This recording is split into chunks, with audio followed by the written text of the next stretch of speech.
ایوار باش تماشاوانین هجا ایوارا و حمیا بخیر و خوشی به هیوینا کون دناوا خیر و خوشی دبن هرتم شاد و بختوار بن ایرو روژا یکشنبه 27 ماه دوازدان 2020 دهندره پروگراما هفته نامه ده و لسر اکرانا روشن تیوی امی هول بدن کو روش و تیبینی و ناکوکین روژوا کرد و کردستان جوار راگهینن به هست و هلوست بگوتار و نرین امی استاتو تولهویا روژوا ولات لگل و پارو بکن مجارین مین ایرو که ام به میوان خوره گوتو بیش بکن و مدان برخوا اون کرد و سیاست و راگهاندنا کردی راگهاندن وک چک و سلاحك جران و دبري لبام ملتين دي لجملتين دي تينا بكار آنين جبوي خباراستنا أولهيا نشتمان پروري ما قالوا الراقهاندن تني ناكوكي وشر والركبري ودجبرية يان راقهاندن دبنجها خيا راستقين دا أو سينورين باراستنا أولهيا برپرسياريا قشتي وبلنده کی دکاره هناندنه که مزن دناوبرا جواک و سیاست و راگهاندنه ده لدار خینه تیکچوینا پرنسیبین سرطایی و بنگهین در راگهاندنه میا کردی ده سببین خودشنه و چاوا بکار به پیشتا هر پشتی اوقاس کانال و تلویزیون و رادیو و مالپر و تورین مدیا جواکی جیانا دیجیتال لبردست مکردانه گلو چما کرد هینا جی نکارن خطابا جیرانی خواه ده درگه فرهدا بکن حیا ویکیلیکی جی مندیتیه کو کانالک کردستانی کانالک کردی دکاره به زمان ترکی یان فارسی یان عربی خطابا ویگلی بکار به بهتر تأثیر خو لدردورا خو بکه گلو کرد وک ملت و جبود دوزا خویان اجتماعی و نتوی گلو چی قاسی دکارن جوه هبونه سود ور بگرن کو مدیای آنها اصلا بلنده يعني ما بس ما أذى فان مجار وقالك خالو خلك دي ونرينين دي أمي إيرو لقل ميفاني ما مستهر روش لما فان لوند حسين أمي بهفرة بارفا بكن أمي دسبيك بخير هاتنا ميفاني خوشي بكن بشتا بيتر أمي هول بدنكو جنجش ياما بلند ببا ودواري برسو برسوان داره ما مستلوان بخيراتي قالك سباس يا تبا بخير يا ريفا بري كنالا روشن تي في وحمو تماشاوانين وي شباش ایوار باش که لوان در وها سپاسیامجی جتر لقل گرزك قل ما مستا لوان حسين ون بخيرات جارك دن ام بهيفينا كو دمك خوش لقل هف لقل و بسود واتهداري بهفر بقدينن وبكاربن وان برسبين فشارتي كوبونا كل ودرد جي تماشوانين مين هجر ام راقهينن ودينن بردستين تماشوانان ام هنكي بيناسينا ما مستا لوند حسين بكن كسايتيا ويدا وك آگاهی انگیهان بردسته ما مستا لوند حسين بخواه جرو جوای کردستانه هرما جزیره جتر بسپیه ده سال 1964 ده جدایک دبه خوندن خو ین سرطایی ناوندی و لیسه لتربسپیه بدست دخینه پشتیوه خوندنا پیش سازی تکنیکی جه پیمانگاه حلب وردگره لیچاوی نوی رانا وستن و هر تم لسر ریا خوندن راگهاندن و روزنامه‌گریه بونه ده سال 2009 ده باورنامه دیپلم روزنامه‌گریه جزانینگاه شامه به دست دخینه برز لوند حسین گلک جاران جبر کار و خباتن خوین فکری سیاسی روزنامه‌گری راستی لیپرسین و اشکنجه و تنگاسی و گرتن تی لسر دست رژیم سوریه ده سال 2012 ده لوند حسين ببريارك فرمي جالي حكومة الرجيم سوريا و جا حمو كار ومسلاكن دولتي تيب دور خستن بشتيوه ما مستا لوند حسين وكروج دما فانكي كرد وسربخوه دناوا گردونا مديايا كردي وكسكي سربخوه كار دكه وك فريلانسر كي ازا لقل مال برين انترنتي كاري خو دومينا وك قامش لكم نت ولاتي ما هروها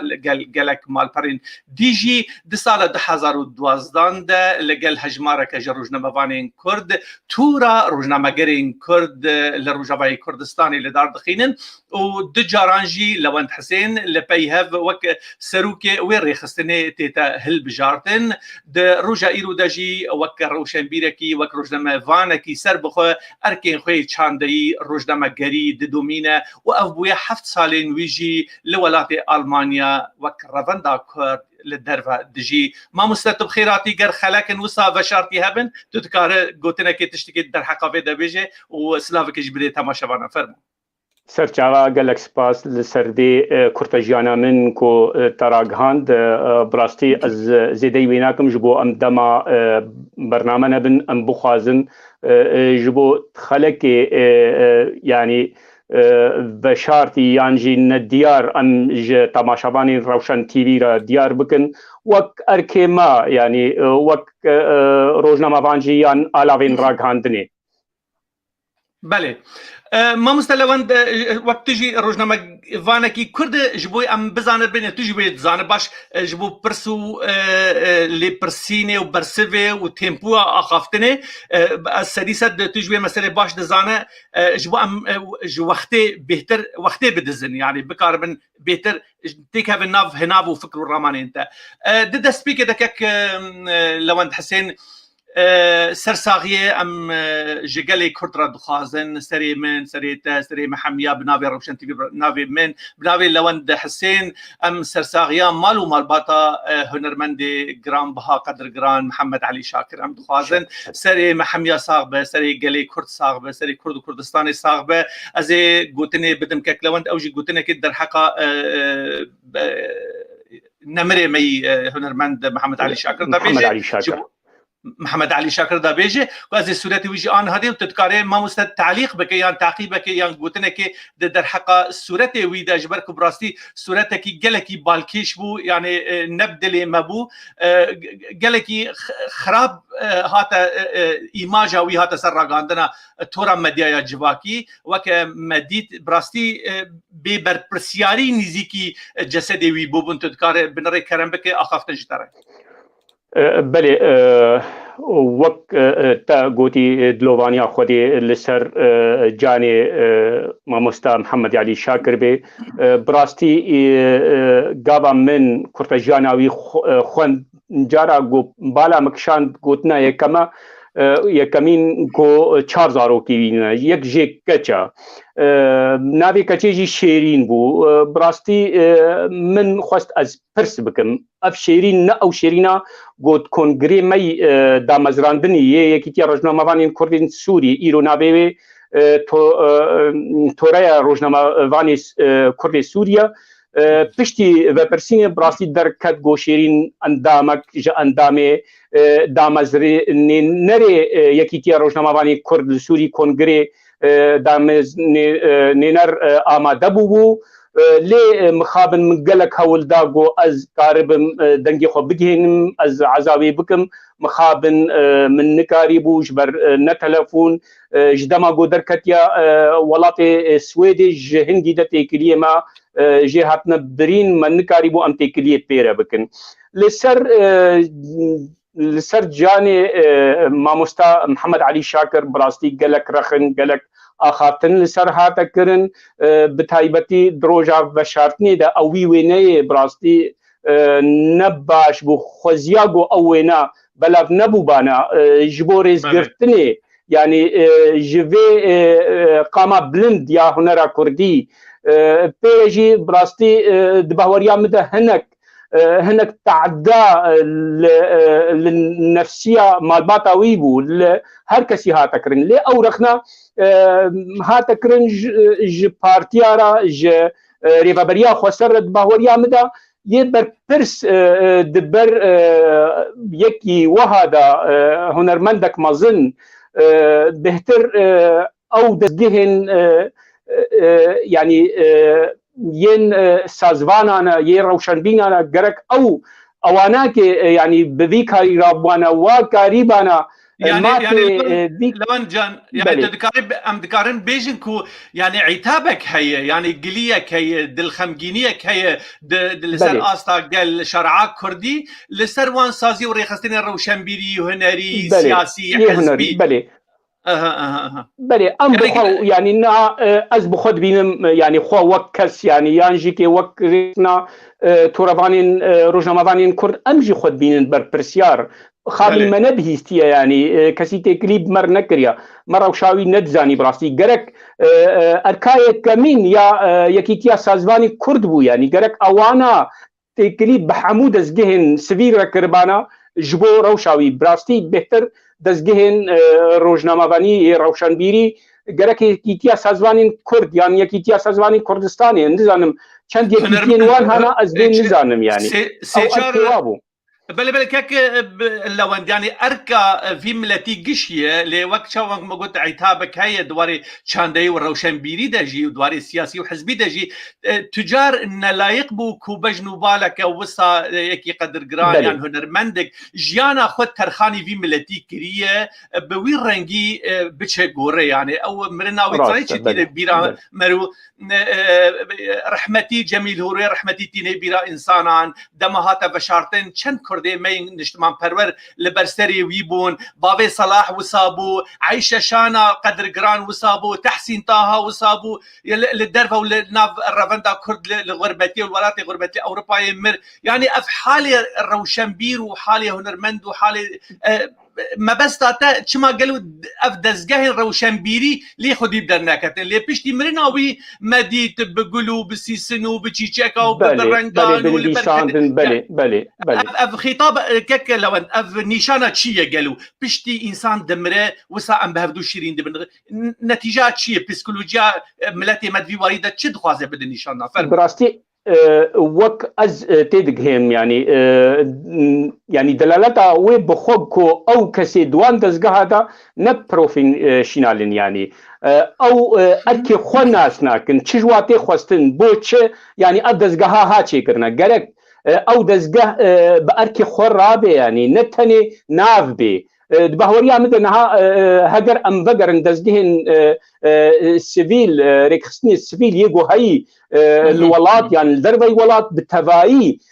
تلواتا ما شبكي براستي امورنا يكيتيان ديسكارين كرد يعني يكيتيان ديسكارين كردستاني يعني يكيتيان روجنامه‌وانا يعني جيكي تورايا قلق يعني دزگهن جوهانا مخابن تكسنا دوان دبيني يعني ببوره يعني وك صنديقه روزنامه‌وانين كردستاني از کنگره آماده بوم يعني مرفديد كي كسن دواد دزگاه دا نكاري وايا نجهي وايا جبر بيجي كي فراني اواجي براستي دبنا برسياري واد دزگاه بتايبتي او دزگاه جو ارتي چيتكن جو دسلادار چيتكن او دزگاه بهتري خو كسي نخدي وين هنا بربرسياليا ويتكن بله يعني الدليل هناك انا دنفسي نكك لو ان بقول سيرفي قلت دبيجن اف دليل نفاقيه كوغافا انسان زنديب اللي هم بدي هفدو يعني رز واحترام هفدو ناقل اللي برسينا جيانا وينايا كرن لسر اصلا راغاندنا كردو كردستاني جو سام دبينن يعني حردو راغان كردي تشر رجاوي كردستان مشل باشوري كردستان تجاري من نديت وسا او قدر قيمه وي هنرمندير هروها هاجر كاك عنايت هاجر ام بقرنا الافين رتني هاجر تلفزيون بن يانجي راديو بي يانجي مال بردن ام بقرنا بريوي قالوا تشما من نديت او يعني اهتمام او جهدان ندانا يكي وكا ما مستر محمد علي شاكر تشما دمرناوي لبشتي تشوبر جلوفانيا خدي مديد ايدي نویساندن چه بو ايدي نو كورتاجيانا وي ما بهيست براسي يعني قالك ماشي هنا وقت قوتي يعني در حق حمو كسي روشنبير يعني هنرمند يعني روزنامه‌وان بري جو هرن گوری گرکت گوه بدیوانا که نپشتی گو هرن ایدی هل بدجی که حتی گو روژا دی چنجی که بقیمت الجمانا که مخابن حتی گو روژا و تخنا بن آخیده جی بقیمتن پشتی گو دی چه نو ایدی دست پیدکن از يعني براسي جهه جهه نخوشیه يعني كك لو نقر محمد علي شاكر هروهان نمونه امتين زمان جهوي بهشت به قر قريداي خطك بارتي تيبا قالوا وي رنگي شو بقوري يعني وي تشخص صورتين سروك ومروكان ديننا دردوراوي يعني مقابل معناه اخو او تشكسن يعني خطابه انا ام دنابه جواك اخذ ام دل خمجين دما مصادفه نعم شريت كسادكن يعني ليه كيم كاسيه الشخصيات ومؤسسه وريخستن وسازيين مي هنري وادبي وشاندي هندوي وارده هروها اركا بارتيين كرد حركه كرديه جي كل كسكي وك في جامري خدي بدركبه بلي كاك عنايت هجر ام فجرن يعني ام فجر نفادز جهه انا كي اوادز جها بكيماي جرك او تابوتا وي يعني ريزغرتن جبو شخصي وي يعني نها مولو افيت معنا سر عردي سر تختكي يعني براستي او منظرها او ديمنها لجمع جهه يعني قلتي جهه قلتي كيمايه بو يعني بهتر جي كي از بهتر يكي ستيا سازواني كرد يعني يكي تيا سازواني كردستاني ازواغنا باردكم او ويناس دكن او هنن مردي گو دچون تكري بير دكن يعني ستران دانوانا كي يعني جي كي جوارا ستراني وان آواز کرن يعني اباكسا او ناس تكر چما قالو چما بهوريا مده هناك اجواناستكم كارن نتني بباري بشارتنا ما مستر محمد علي شاكر رابن كارن بباري بشارتنا صد مريه كرد رابن يعني لقوري ازناز دكم روشا واي مادي يعني كاكلابن الشرفانك بسلاح مريه يعني بتقينك مريه تدي جرى عرض عسكري تي دانين وشرفانك بتنبور مريه تدي اول روشا خويا حالي خويا دكابنر افتش سسرت افتش يعني تشهات يسري ما كردا مخابل براستي اف دلالات اوي بخوا كو دستلادار تنجيكي تني جبو كسي جير الشبكه بدن كسي جير السياسة ويل سر عرضي بمشينن كسي كو زوري الملت بكن ليه او كسي كو كاري ذي ملتي بلند بكي الدنيا دا ناوكي بدي ذي ملتي او كس بخودي الجمواد السلادارة مخابن بله ما مستوى وكما اني زمان جارك دن خدي رحمه خو وان كسن بكروانين ادبيات وهنر وشاندي هروها كسي خوينا خد ريا سلاح عيني وكسي خوينا خد ريا قلم راد ريا بر ريا ريشير ريا رنگار ريا ساز واواز سپاس دكن كي لو لسر في برسبي ولسر فان هاستينغران خدي رحمه خو جارك دلي بك خدي صبر كي بده مالباتاوي سري محميه صاحب سري قلي كرد صاحب بله تماشاورين هجا امي بحاول بدنكو دربازي محوري الراقهاندني ببن انها وك روجنامفانكي كرد ايرو برمج حقي ما ايرو ام حمد برنسيب وبنجه الراقهاندني جيكك لوان ببرسن بهيفيا كن جيكك لوان باويكي فكري واشكره وان برنسيب وان بن بيكرين دبن الراقهاندنا كردي چارشوبه راگهاندنا کردی و آناف نتوی امی ناس بکن ما مستا لوند حسین وقت تعریف و بیناسینا تج راگهاندن رول راگهاندن دجیانا ملتان ده و تجربه جی وقت ملتی می کرد كرم بك اخاف تجيبوت كاك عنايت وظيفه راغهاندني يا كمين يا سرك او كو وك يعني ام بعربي كارن بيجن جبوكو تماشامان جمت فين بكن يعني اركي يا كمين راغهاندني او برسكرين وبرسين يعني بخوا او المساءله والمراقبه وظيفه وی سرکه او تجاری راگهاندنا گو آزاد بی راگهاندنا گو وظیفه خوی سرکه را بی تجاری و دستلادار لهد نکریا مخابن انکارن سر روش آوای کردستان جبر ام پیتی کل دارن ام یه پارچه کردستان سورینا ام کارن لسر ویب آخذن وک دبیجن يعني ایش ما علابين راگهاندنی دبری دی فننا يعني او علابين راگهاندنی يكو برنامجنا وك روداوي وك غيري يكو برنامجنا الجمعنا كلسر روج آباي كردستان ام كارن لسر با باخذن يعني مخابن حتى ذيك اللي حمو علابين هنا هجر تلفزيون بن هاجر مال پر بن هاجر المورنا سير فيسبوك كنالي اونلاين يعني ام تبع دبين يعني نب وظيفه خضرا من مخابن نب وظيفه خو وقت يعني راغاندن جو مراقبه بكي جو راستيه ديار بكي جمله ترب ثاني نريه ددي نرين براستي نريناوي جيكي بخود بهتريا دستلدار دي يا بارتيا يان جيكي يان ريفابريا خسر ددي باش تقريبا تشافديري او تشافديريات دبجي قالك دور المراقب الرابع يعني قالوا تشنا كريه بلكي يعني هاي ما قالك عن جوان تشافديريان تنايا او وين مراقبه هي قالك تشب دواري سياسي دا دواري حقوقي دا دواري راغاندري دا قالك انفورماسيون اگاهي سراستو درست بن يعني او برنسيب نايم بردسته ما كردان باش امتي ناقيشن تشنا اوانا تشنا قالوا نها هجر ام ليفا قرن ام مورن سد السلاداري يعني ام بنافكن باشتركك عناية يعني ايرو دو اطاري ما هنا يكجيري فبريا خسر يادي انا كسيا وقت ديفيجن انجمن اجتماعي كرديه ضدونا ام هر دوا قارن لسر وابا اخذن وهر يكيجي خودي الابين راغاندنينا وهر يك جوا هن روجنامه شخور دسخوريني وك ام ناس دكن يعني راغاندني ناس دكن راغاندن وسياسات بهدو وغريدايا غريدانا و بچهاويه غريدانا و نغريدانا كتوافقيه يعني شركاتيه نا غريدانا وانا كي بچهاويه غركا تم راغاندن چابيري السياسات مدار بكي چابيري لكسي برپرس بكي كا قالوا اكسيها يعني اذ دسلادارها بوظيفه خضرا بيانا وظيفه ويتشيا بدبيجني ببرسياري بكردي بعربي بمسؤوليات يعني نتني ازهرن دلجهكي درونم جبو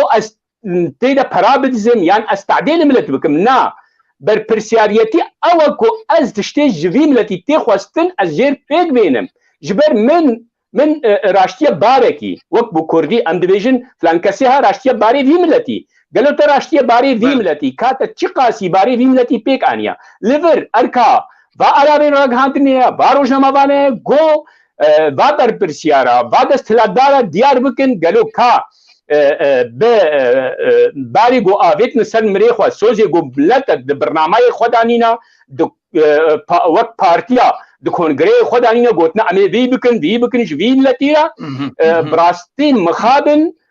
هگر توری لیو اگر تشتک نهاتی کرن يعني روزنامه گریا کردی به دهان سال هر وها کرد بونه خودی سازی بونه خودی تلویزیون فضایی بلنزت علای ترواد اینترنت دجی يعني علاوه راگاندد ناو کردان ده مرود کاری بجی جی گلک دولتا بلندترو دواره کوالیته ده دواره هرتشی ده گلو چما او کسی روزنامه وان نکارن و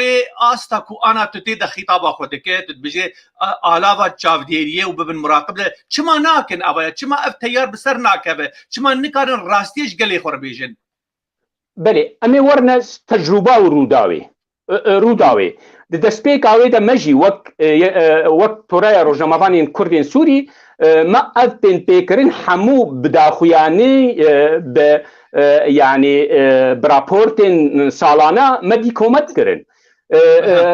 كنال روداوي هاتا پنكرين گو تكاري روج آواي كردستاني نكي دبن گلك مهنا دا همو مهنه گو کرن جي كي براستي نجه خدبون اب همو ما خستنا دبن خانا كو ادن پیکرنا راگهاندنيا مخابن روداوي چو تيكري لگر ريبابريا خوسر كر او شرط و مرجي گوجواها تخستن قبول كر سرخوا وقت چه؟ بلي گرك وظيفة وي انا بيجم از ورم روداوي براستي روداو ايرو كنالكا اسكارم بيجم يكش كنالي نا دولتية نتاني يكا كورتانية روداو بحمو يعني كاري خوا كنالكا بروفيشنالا تمام دواري بروفيسيونيل دواري بيشكشوانيه ده هر وها دواري ملزمه و زتليتا خويا ديجيتال ده ام بلكي لسروي ام باش ناخبن ام دسروي كواليتا ومجاري نافروكا خط التحرير يعني سياسه تلفزيونان ام دخوازن سر بي باخر يعني مثلا الميناكشتر بينم دماغ كنالك وكنال الروداوي انا بلند ونافي خو ومشهور نافا قالي كردار وعرب جي ناس تكن هر كنال الرونا هي جداب عربا ونف كردان الناس كريه لي خطا سياسي خطا تحريري دناف ويدا مهمه نها ام بيجن لغوري برنسيب وبرنامج سياسي لغوري قالي كرد دروجاوي كردستاني ده نافي في بشي كردستان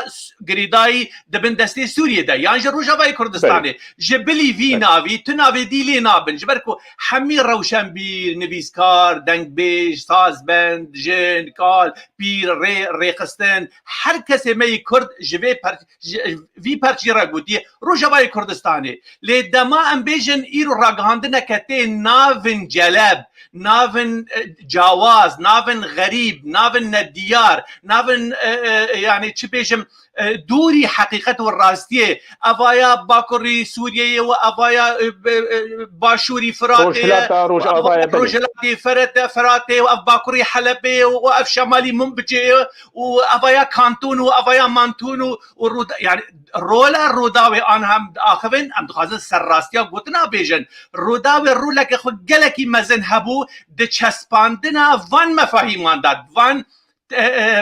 گوتنان دا يعني دما دگودن كانتون روداوج روجا دي دگود كانتون دگو فدراليات روجا روداوج عين وي گوتن دگر دگو فدراليه نما روداوج ديسا دگو نما دگو شمال سوريا روداوي ديس معناه خط التحريري لجم حردو آليا نجي هاي آستا كو امبيجن افايا سراستي ودور المراقب انا كنت صد اخذ فرمو اقف تجبوته بلي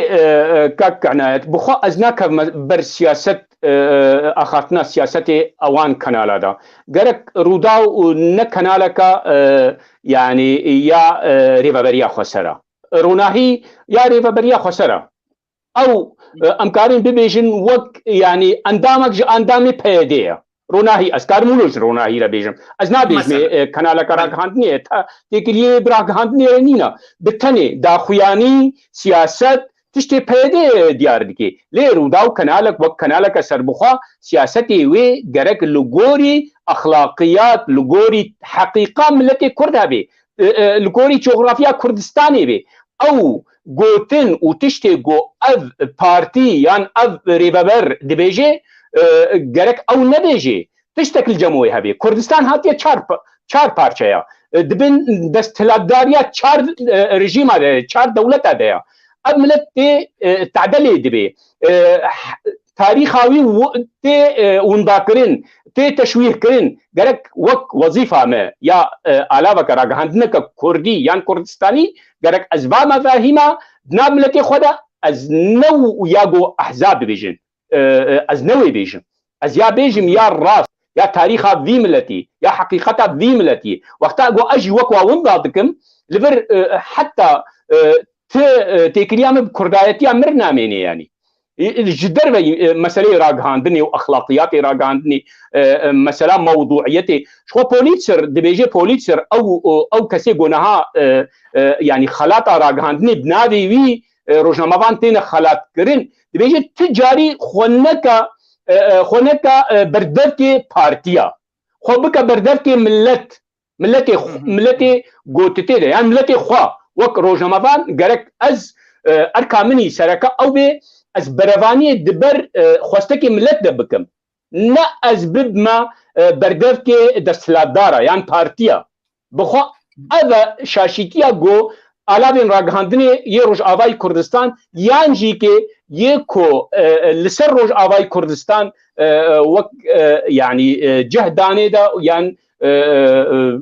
ساعت دانه دا وک روداوی یعنی غیری کانال دین یک کردستان بله بخوا پروبلم دورده یا کاک عنایت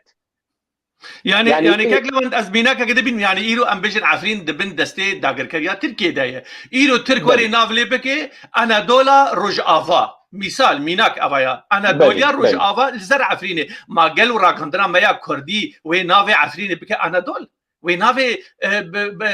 هرم كردستان السوري بك شمال سوريا وجنوب فرات وشرق فرات وده يعني اما معناه خو دخازن خط التحريري وقت مجود والخط الجوري خط اخوي سياسي وبارتي دي ريبخينن افاياجي قالوا تشي خلق كريفان ده سالي داويكك لوان يعني تشي خلق كردهش منديا روشنبيليا كردي ده قالوا ما رولا روشنبير لهمبر فان ناكوكيان لهمبر فان تشتين وسا تشي رولا روجنا فان وكوه ورولا كاسين روشنبير فرمو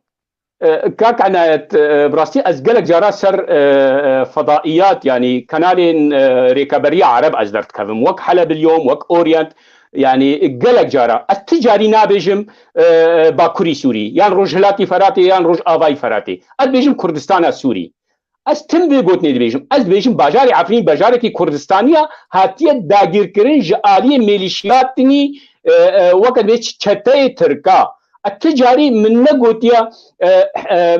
وك اوج بناب ذكن لشكري نجتماني ازنابيجم ازدبيجم افكست شتنا خفروشن يعني كيفن ولاتي مدى دير كركرنا دفي ازفي بناب بكم حتى السر الابي راقهاندني واناكي شما وقت قوتي ايدي ازي ام الابي راقهاندني كردي وواقوتني كو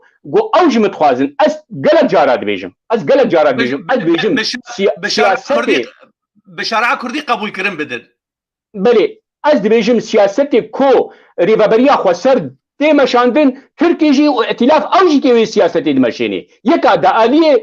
تاريخ كردي دالي ملتي كرد يعني هر دوجي كي حقيقه هبونا ملتك سر عردا خوا يا غوهاتي داگير كرين لغوري اتفاقيات سايكسبيكو و پارچا كرين بچار پارچا هر دو آليجي قبول تاني قبول دكن وك سياستها هي يعني تكرديتي تي ناهلن دبهوريا مدا يعني سياستي واي يكن دا علي كردادا توري وقتا ديني سر هبدو او دبيجي كرتننا او دبيجي تننا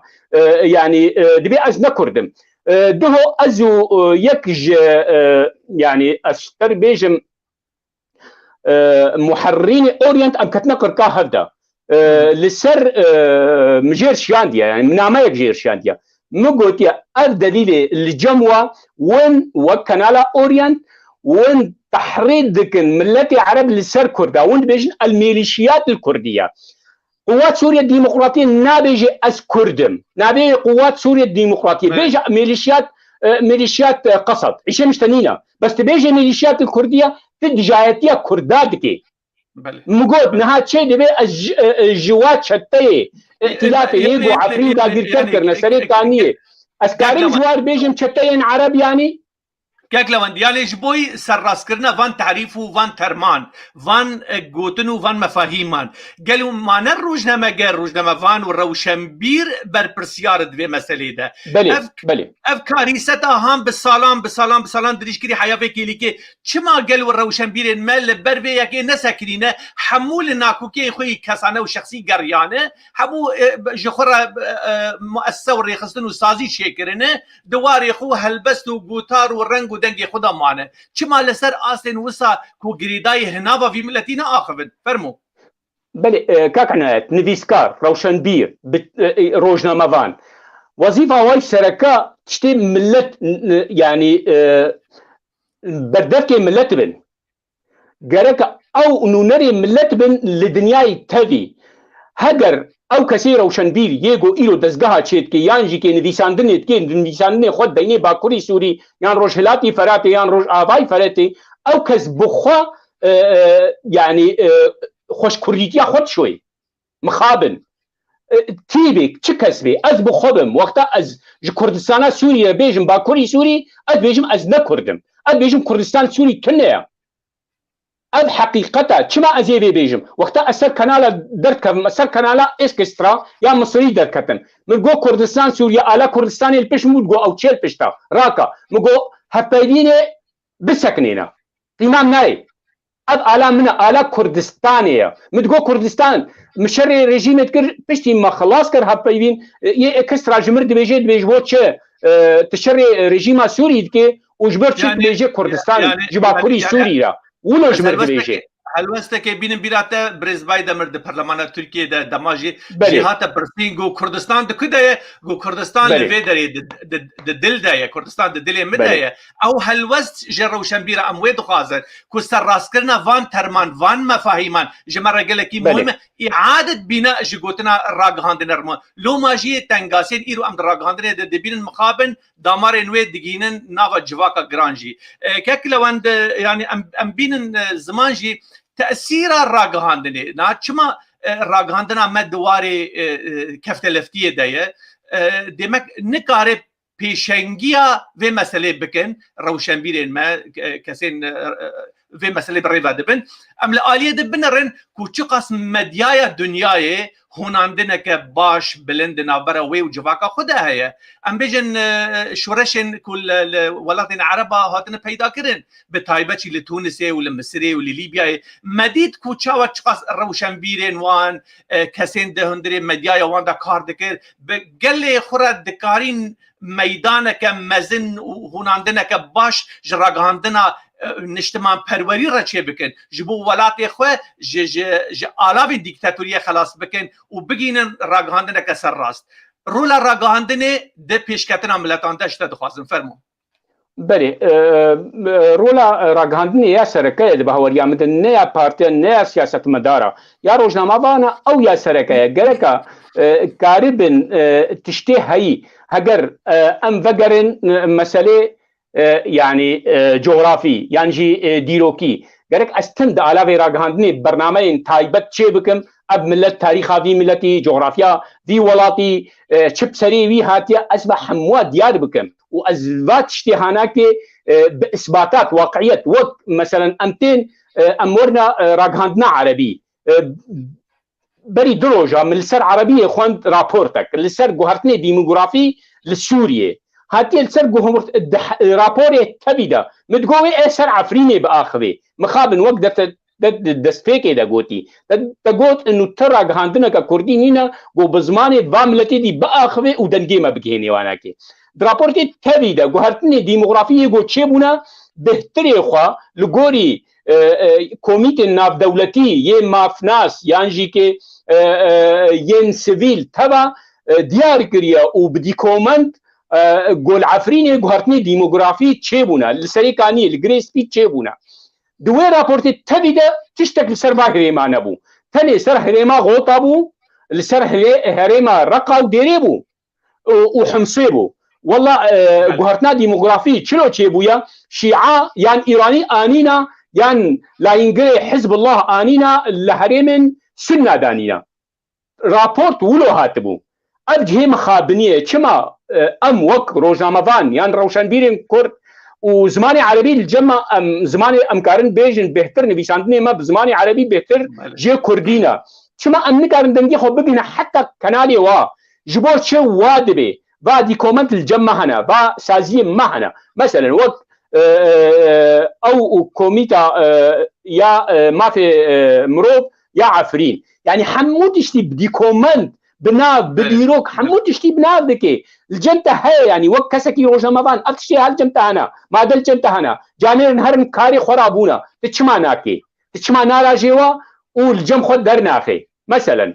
هر بن بيكرن تشتي تشيدبن الكوجان هريمي بأزي دياركم هذا وظيفة جبو ايدي تعده هول في ملتين ببي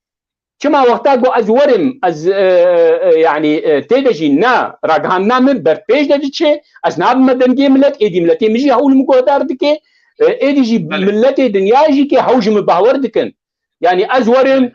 دراغهاندنا كردي دا از بحثا يمني بكم يعني جي بحثا ليبيا بكم شي شيء مفتاح يعني اي بر بكورتاي از بحثا بكم ليه سركات تشتي سركه لسر ملتي مبي بله تاني زمان يعني الجوري آلافين دست مدكك لوند وك ديروك ناسي دبيجين لسر كردا دبيجين لهنجو قهرمان دشرده لسر مسايا سياسة جي حمد شتا وندا دكن يرود لهمبر شر داعش كردان بالراستي قهرمانية كم مزن جانجوريا كم مزن دنيا وعالمي وديروك ناسا ونفيسكار وچاندا دنياي لسر كردان نفيسان قالوا راغاندنا كردي دفرد از خوازم بپرسم كك لوند جشته راغاندنا كردي دكاري ويس او صورتين رشيات داعش وك فلسفات وك تيورا وك نظريات وك ايديولوجيا اسلامي وقركرنا كردين ما بيدي ومسلماني اخوه قركرنا كرد وكردستان بقشتي دنافبرا ناكوكيان بارتي تي وباشور وروج ابا وروجلات وباكر دنافان ناكوكيا قالوا راغاندنا كردي دكاري وان صورتين رش جداعش يرى بدا ميدان نافنتاوي بدا راغاندنا نافنتاوي يعني كي مكاسي هبون دويا كده فرمو براستي هاجر ام بقرن دمن شري داعش ده هاجر الكردستان العراقي يعني الكردستان السوري هاتا كرن براستي راغاندن امكارن بيجن يعني هناكي برولا خوا رابو لان برولا تمامتي نكاريبو وي ويني بقو هذه جدنياي بتهوايرا او بنتي كرني جو داعش كرن او يعني كشتني جو كرن تعدي جو الملتي كرد كرن نكاريبون بأواكي يعني مستر يعني جيكي باشتر بجينن او جيكي دفقري مسألة الزمان براستي مسألة الزمان قالك او دي كومان تحموها تبانا ورقراندن بزماني انجليزي بسركاتي يعني زماني انجليزي او روجنامافاني ما براستين ها خورتني قلكي روجنامافاني قلكي باش يعني تشيبونا بتايبتي روجافاي كردستاني بزماني انجليزي يعني قلكي خورتن وكارين في بكن يعني خوزي كاريبانا او تشتيخوا او رابورتي خو حمو ورقراند بانا زماني انجليزي او دي كومنت كردا جهاند بانا ورا جهاندني دنياي جهاند بانا وكا CNN وكا BBC يعني ايدي الفيدري رولا كرداوي خورتر بوانا نها جيكي براسي امورن ام بيجن كردا تشتك جيكي نكريا ران جهاندنا كردي تشتك نكريا نا نولو لان الجوري وك جيتي خوستن يعني نهال الدنيا تبي امور المزينه لاوروبا لامريكا بيجن كردا يعني جبديلا ما شري ريكستنا كتيروي مزن دنيا دكرن قريبون ويتنبكن هاجر روج اباي كردستان بي هاجر بارشوري كردستان بي جبر يعني بيامنيري راغاندني واهبون لروج اباي كردستاني والكردستان العراقي هبون او تشتي هات نكرن او ميرخاسيا هات كرن جاليه شرباني كردوا جاليه بيشمرغاوا حمو دنيا تبدا بيحسها ليه دي سنقها وي استي جو امكاربن شخور استغلال بكن باشي كيك لو انت امشي عليك ديفا انا الرخنا راغاندنا كردي ام دكين ام دخازن ورا سراستيا خو باركين خوي راغاندني ونتوي رابع جاليه ديفا دما انسان زاويه كدفا اللي بنره وببينه بمليونان بره دولار ترخاني في راغاندنا كردي دبه وقت ما ديسج اني زمان ما قالوا ملتكي شل 5 مليون انسان او كاس خديه كانالين مزنه يعني تو كانالين تلفزيونات الباشور وروج افا والروجلات وباكر تبينه تشيل اوروبا تشيل كردستاني دقينن بالسدان كانالين ساتليتي هنا وهروا بحزرانجي كانالين راغاندنا تورا جواكي هنا باشه قالوا چمان نكارن خطابا كردي هناوا كردي خستكا كردي برسگريك وكيشيا كردي باويك ليبرال دانو استاندن بقل ملتين دي نتني ام دواري سياستي وروشن بيريده ام جبينا تشي بكن لقل ترك وعرب وفارسان ليه ام بكاربن دواري راغاندري منطقي انساني ترك شارع فارسان شارع عربي ام خطابه وي شارعي بكن جبو بنجها وان جفاكان بكار ببرهف دوبه وراسيا دوزا كردي ام بيجن راغاندرا كردي دفي مدى قلس بوي چما اوقاس مليون تينا ترخان كرن چما تشتكي كاركي وصان نابه فرمو بله بخوا تشتكي تيني بيرام براستي قوتنا سروك مسعود برزاني الشر العراقي ده بشتي كتنا رجيم صدام ده دوی ده پول بريمر كردا خواست جو كانتونا شي بكن هل وسط تانية بارتي ويا كاك مسعود تاني هريمة فدرال بو يعني وقت دن نتوا عرب ونتوا كرد جبي بيبا قبول نكر بارتي كردستاني تبا لغوري ما تكري ببرسن هريما كردستاني ركرن جمر قوتن جارا يكمين وقتا أسشون كردستاني كردستان عراقي لور بربرسكي واي مازن جمر قوت وبول بريمر قلكي يعني ضغط المذكر جو أم قبول بكن هر محافظة الحالي خوا وك كانتونا وك نها جو هاتيكرن مخابن ريفابريا خسر كردستان السوري كريا وك كركوكي يعني وك منطقة متنازع عليها بناء كردات ثانية يا حمو مكوناتها ليه كاك مسعود وبارتي قبول نكرن إلا كردستان وك هريمك فيدرال دفي هبي ولسربي كرنو نكرن جي نهات نخواري مخابن هجر أمورن هردو دزگه مي يانجيكي طرفي مي سياسي هجر ريفابريا خسر بي يان أنا كسيبي مخابن هر دواجی که سرخ قبول کریه انه حریم کردی نبی وک کردستان عراقی ملک تبدا وک هفدو بجی و هر محافظه ریوابریا خود بکه قبول کرنه وک اوت خوازن نوک گو ملتکی کرد مشكله براسي دفرد نيا راق هاندني تريا هجر سياسه مداري ما او بربرسنت بربا مساله دا هجر لسر مساله بارچكش كردستاني لفيدري هيا ودفي از اقاليما شي بكم از هريما شي محرمي فدرال يعني فدرال شي بكم قلسي وزعيفيا راغاندرا كرديد استا ود برنسيب نافنتوي ده اوايا قالوا راغاندرا كردي غريداي خط سياسي وحزبينه يعني سايكولوجيا انسان كرد دما راغاندن دك اوايا كي گنديتي دك نكاري خطاب دردور اكوبك يعني نكاري بازاديا راغاندن ربجي جبركو دما ازاديا راغاندن هبه و ازاديا سياسي جي لبروي هبه يعني دفرده خلتيه كي تشتك هي هفدو ناغره بله كاك عنايت شخوا هجر ام بقرن هر روشندير يعني جيكي روزنامه‌وانی كرد بخوا او واچی لوکا حموات زاني او زاني دوی راغاندنك آزاد بي دوی نرين تيدا نبي دوی واقع يعني وك بعربي دبيجن دوی تواقع بقو هزي جملتي خورا جدنياي را تشتي هاي قرك ولو بي مخابن حمود بنا دنگي بارتيا بونا دنگي دستلات دارا بروبلم دفرده كاك عنايت ايدي جوي اخلاقيات وقت بعربي ببوره بعربي بيجن اخلاقيات العمل الصحفي جي دركتنا مشكله دفرده يعني براستي ابا قالك الخوب بقري او كثير روزنامه‌وان يجو يعني جيكي او الابين راغاندني معنى الابين راغاندني سياستي وي هنا دبيجي الا راغاندني دبي نلا ينغري دسلاداري وي دبي دنگي ملت بي بهتر دوی مراقبه سر مسئوله بکی او یا ارکاوی اساسا مخابن آلابین راگهاندنی و روزنامه‌وانی ما بونه دنگی دستلاتدارا یعنی دنگی پارتیا وەک ڕۆژنامەوانێکی کورد خودی ئەرگ و تەجروبە لە گۆری یانێ چاودێریان تە لەسەر ڕاگەاندنا کوردی چیە تەلڤیزیۆنا رادیۆ و هەروە ڕۆژنامەگەریە کوردی و ئینتەرنێتێدا تو دەبینێ سینوورێن سۆر حیا کو دەرێ ژە ڕاگەاندنا کوردی رە ژێرە ئەرێکردن هەیە و حیا کو دەرێ نکارن کارا بکەن یعنی دەوارێ تێگەیشتن راگهاندنê yan em bêjin dose û melefatên mezin ragihandina Kurdî heya çi deverê dikare here biçe bi ber xeta sûr ve here براستی ام بیژن دوی راگهاندن سری صدی صد آزاد بی وی روزنامه‌وان کاری بی تشتیشی خواستن سری صدی صد بک بینین نه لی حتی جیوری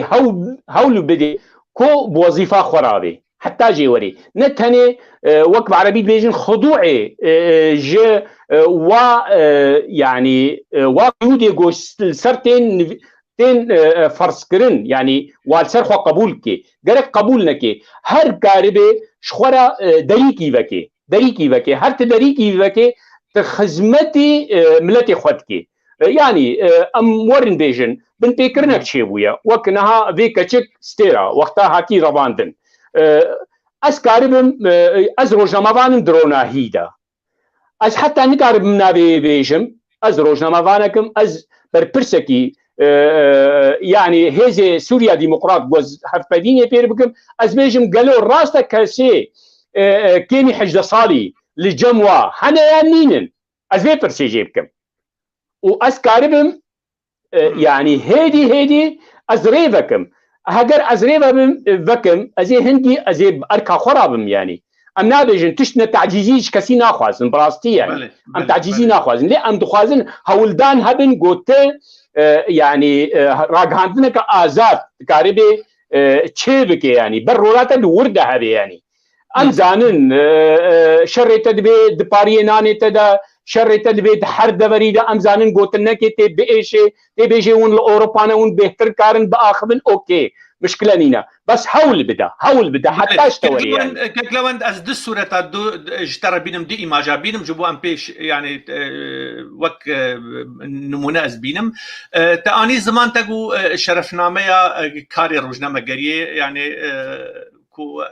العمل الصحفي جرى ميثاقي خو هي يعني شرف داريه سوند خواريه دبي راسي وراستقينيه بيجي قالوا سينورين اولهيا راغاندنه يعني راغاندجي نقاري حرتشتكي بيجي لقولي اولهيان اجتماعي يعني قابت خطر من لسر ولاتي ما راغاندن تشتن جران هبن لسر ولاتي ما لسر هبونا وي دمكي روجنامه فان نقاري وانتشتا بددت دبي اوجي ترازنك توازنك نافبر دانو استاندن سياسي واعلامي دا بكي كا راغاندنا وي سراست بده ملتي خو وهر بكار به ملتي خوجي حرتم جهيزه بدور نخينه ادو صورت اشتر بينم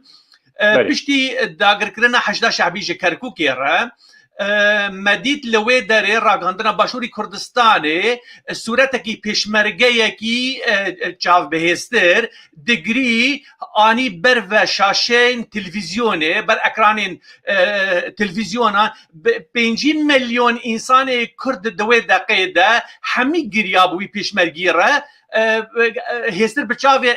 45 میلیون انسان کرد که چاوا پیشمرگه دگری اف صورتکی چناب راگاندنا کردی به تجاری دبن چی قید و شرطان دبی گرک افتش نوشان دبا لآلیه دن ام بیجن روجاوای کردستان جی دما اداره ذاتی عفرینی همو کوم کرن لعفرینه و بری وان دان کوشبریه بدار زوره و بری کرن مدی کمیره وان راگاندنا وان چاوا کروان ملت بگری و بئیش و بلاشه و جسد او انسان زاروکی خو کره خو لسریا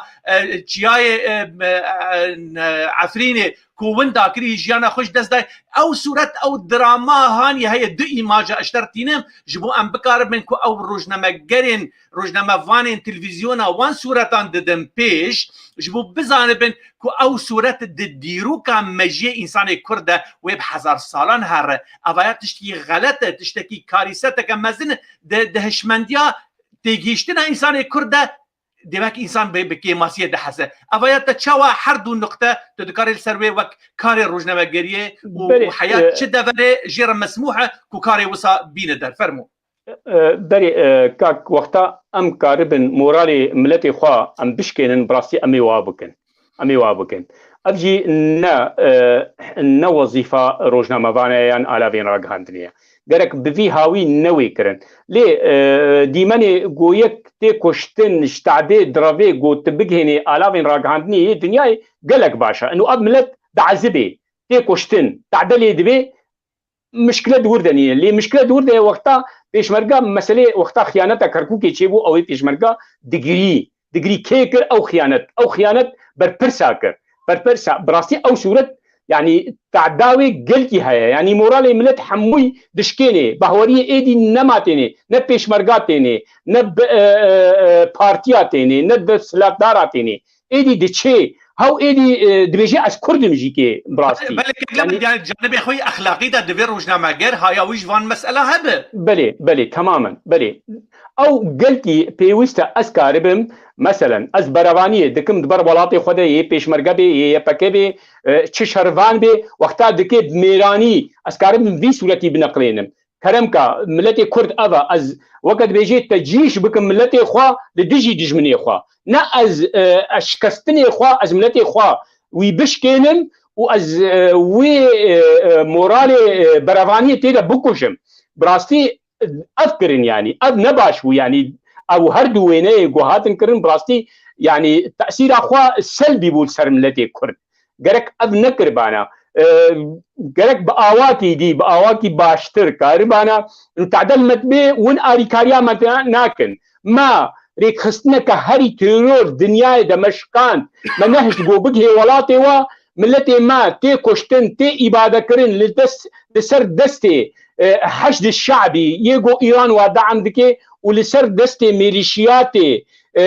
جو أردوغان يعني ليفر سنة وشيعة هردو يعني أردوغان إخوان حركة إخوانا بهتر إيرو مسيطرة سر ائتلافي يعني أو دجمناتيا ذي ملتي دكن وون مانا يعني ونشخور لوين التماشى دكن ونتشتكينا لفينن ون آريكاريا مناكن بوتشي يعني تي بيرا من كاك مسعود وقتا جو ولو هاتا كرين جو أمي لذقري دي دوست ودجمني خودا بكن أمريكا يكسر بربرسي خوشيان هوليري إيران يكسر وزيري خوي دروشيان دي وقتا جو تهديدك داوا قلت نوي تشني كردا بكن يعني لفر براستي دوي ام كاربن فاناك باتشتي باش ام وك راغهاندن ام فابلاف بكن ام كاربن فيناكي بكن ام نورن ام شكستنا يعني ملتي خب بشكين نا ليه تشتك هيكاك عنايات تشتك دفردا هيا مثلا دبن نادي ازملتي خو كيم نكم ازملتي خو كيم نكم ايدي دسلادار بنتكرنيجي دبي وين فاسورتي قلنا باش انا كرن وين دجمني مرد جهيزن نكا مسألة آزادية راجهاندني ومسألة قلت تعديل ملتي خودكي أزيوي هشكرة بكم جبوت النكي هجرتي رزقتني جملتي خوردكي تعديل ملتي خناكي جرك أذ راجهاندن فيناكي خوش شكل سر بسكني يعني قيود هنا أزنابج متى دبيت يعني توافقي بخينا قبينا وقت بيجي قضية خدا ينجي كي مسألة جو خطر شكل سر أمن القومي الكردي وتبكي السر جو كسيد سلادار وقت تعديل ملتي تتكي أو ده سلادار تك كرده وقت تعديل تتكي جركت هشكركي حمو بنتي كرنيوي حمو شاشيكي وان أزي هشكرة بكم أسفديناكم نكا دفيت خدمتكاري ملتي خبي تأب وظيفة هذا يسر بشتاخوا تدرجي أزمة بسياري في ملتي ما بله ام بينن او علاقات جدلي ديالكتيك دنافبر راغهاندن ويساري كرده يعني ايرو ام حركز دمال خدا لبر اللابتوب اخو لبر تليفون اخو لبر ايباد اخو لبر حمد لبر تلفزيون اخو يعني راغهاندن الدنيا حميد حمبيزا انسان عندايه ايرو راغهاندن كردي قالوا لغوري وقت شاف ديركي وقت خندن تين دفي واريده راغهاندنا كردي چقاس ملت کرد و راغهاندنا كردي دکاره هفدو پیچانه بکه دوی واریده چقاسی گله کرد ملت کرد دکاره تماشا بکه لکنال کردی چل رجابه کردم چل باشور به چل دوری دی بد بنرینا تا او کنال مین کردی هنه گلو جساعته چند دقیقان کو انسان کرد دکاره لروجنامه‌گریا کردی لراغهاندنا کردی تماشا بکه براستي ام مورن هاجر ام دراسه كي تشي بكن لسر كسي تماشاوان ابا الاوين راغهاندني جو هي براستي اميد بنسبه كجل كي كيم در كفن جبر بهوري بو نمايا يعني مشكله وبونا بردف كي دستلات دارا هذا دبردا شري غوتي كرن مثلا كنالا امي بيجن كنال نقول سر بارتيا لانجري بارتيانا يعني يه بارتيانا امورنا سر اركي امورنا سر روناهي يعني يدن